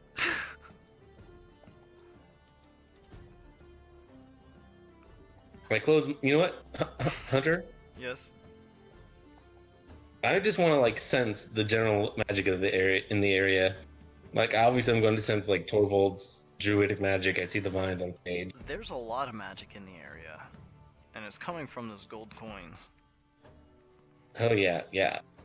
So at this point, your senses are kind of like fuzzy right now because you're picking up magic in almost every direction.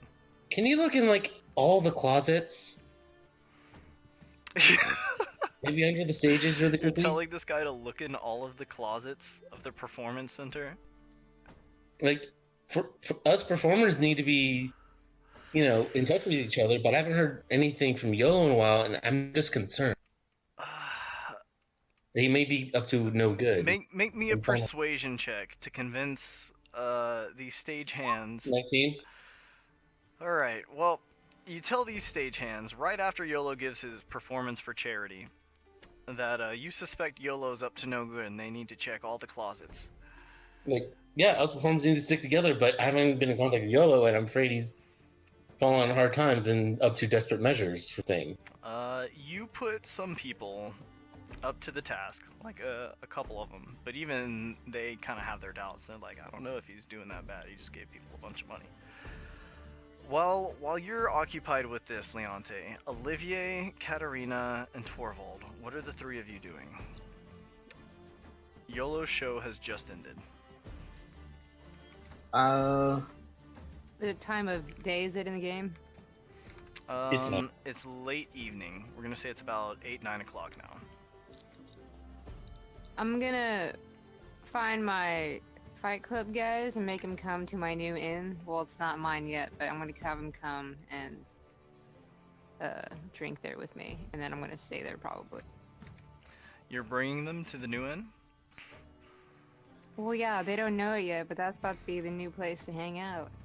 Okay, let me just grab a bunch of these guys here.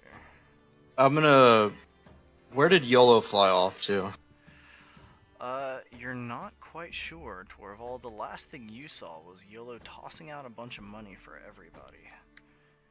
I didn't follow them to the bridge area where Leonte and YOLO were like next to each other. Well, you could have, I suppose, but YOLO was standing on a building across the street from Leonte. He was like kind of standing on like one of the lower roofs of the performance center.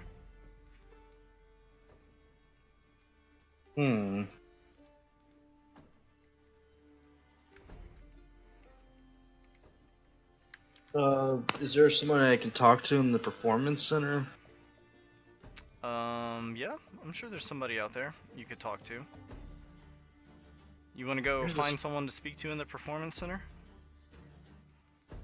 Yeah. Okay. Katarina, what are you doing? I don't know yet. Okay, where have you been during YOLO's performance? In my room. You just stayed behind? Are you working on anything in particular? No. Okay, you're just hanging out? Yeah. Okay, that's fine. So you waited out. I guess you're kind of waiting to see, like, what YOLO comes back with.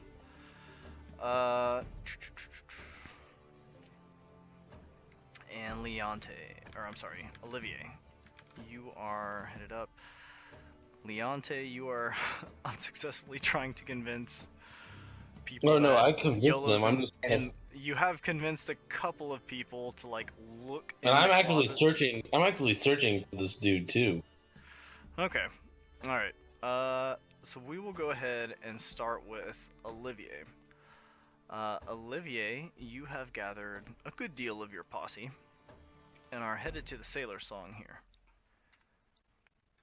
And that puts you guys down in here. Uptown's doing its thing, but as usual, the Sailor Song is not super popular. Not a whole lot of people here. There's maybe a couple others.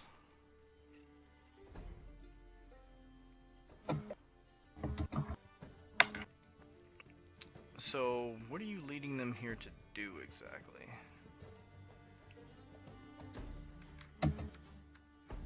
Mostly, I'm just gonna buy them some drinks, but I kind of want to be like, hey guys, like it's not set in stone yet, but this is gonna be your place.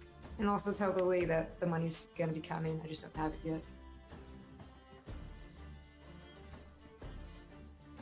Just want to bring them and a drink there, you know, to be like, hey guys, what do you think of this place?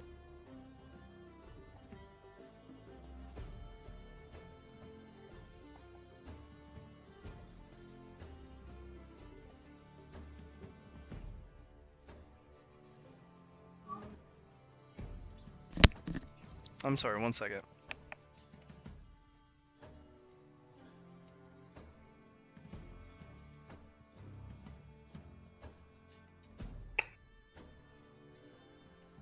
I mean, is no one else finding it suspicious that literally after the performance was done, no one could find the stage manager, who should be the one heading the whole cleanup process? Yeah. Usually performers stay, right? Mingle or something. Well, yeah, but Yellow's gone. No one knows where Yellow is, and the stage manager's gone, which is also kind of fucking weird.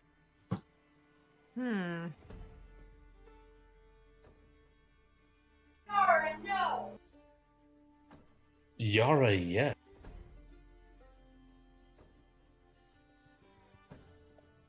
Okay, sorry guys. Okay, so I'm sorry, Tosh. You were walking into this place, yes? Yeah, just a drink and have them have them skip out the building, see what they think. Okay. So you just sort of guide them in, and Aldrana here is going to be pleased as punch with this massive influx of business.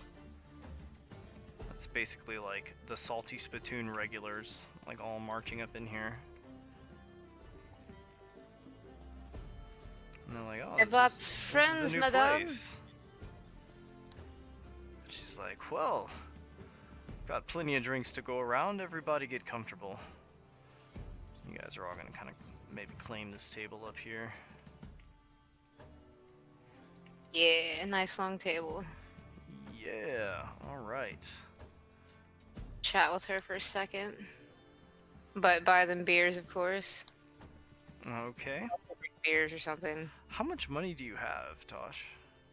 Right now I have 900 gold. Damn, you have 900 gold? What the fuck? Where did you get all that money? Platinums. I saved it. I had 1400 gold. I've been God spending damn. it slowly. I had no idea you had so much money. Okay. Well, not platinum, so. Okay. Well, hell yeah. But not enough to buy the inn, so you know. Yeah, true. But fortunately, you sort of set that up for yourself pretty well. Okay, so these people are all gonna start like doing their thing, drinking, getting comfortable. You are buying drinks from Aldrana, getting everyone kind of settled in. I mean, it's a pretty old rundown place. There's not really anything to dislike about the place, if you can be forgiving enough about its like lack of really up close and personal care. Things are just getting old around here. Yeah. I will take care of that eventually. start generating income or something somehow. Okay. Right away. Well, yeah, I mean, if you've got regular business coming into this inn that you own like this, it's gonna generate some kind of income.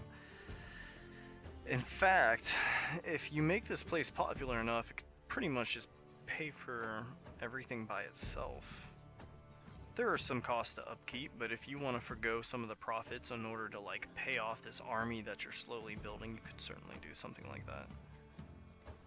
Yeah, I need to work on it. Yeah. That being said, everything hasn't already gone through for Aldrana yet, so if you want to be the one to break the good news to her, you certainly can. If you want to save that for next session, that's fine too. I see it's about 2:30 in the morning. Yeah. I'll just let her know that things are looking good. Okay, that's fine. Is there anything else that anybody wanted to do before we call it for the night? This has been a very downtime-y sort of session.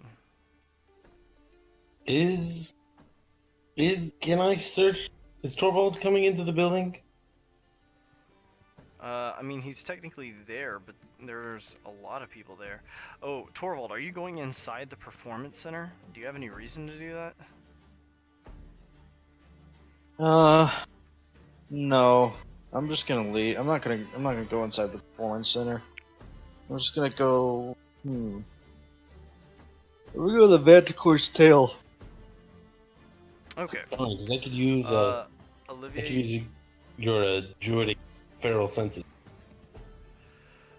Olivier, you're staying here for the night?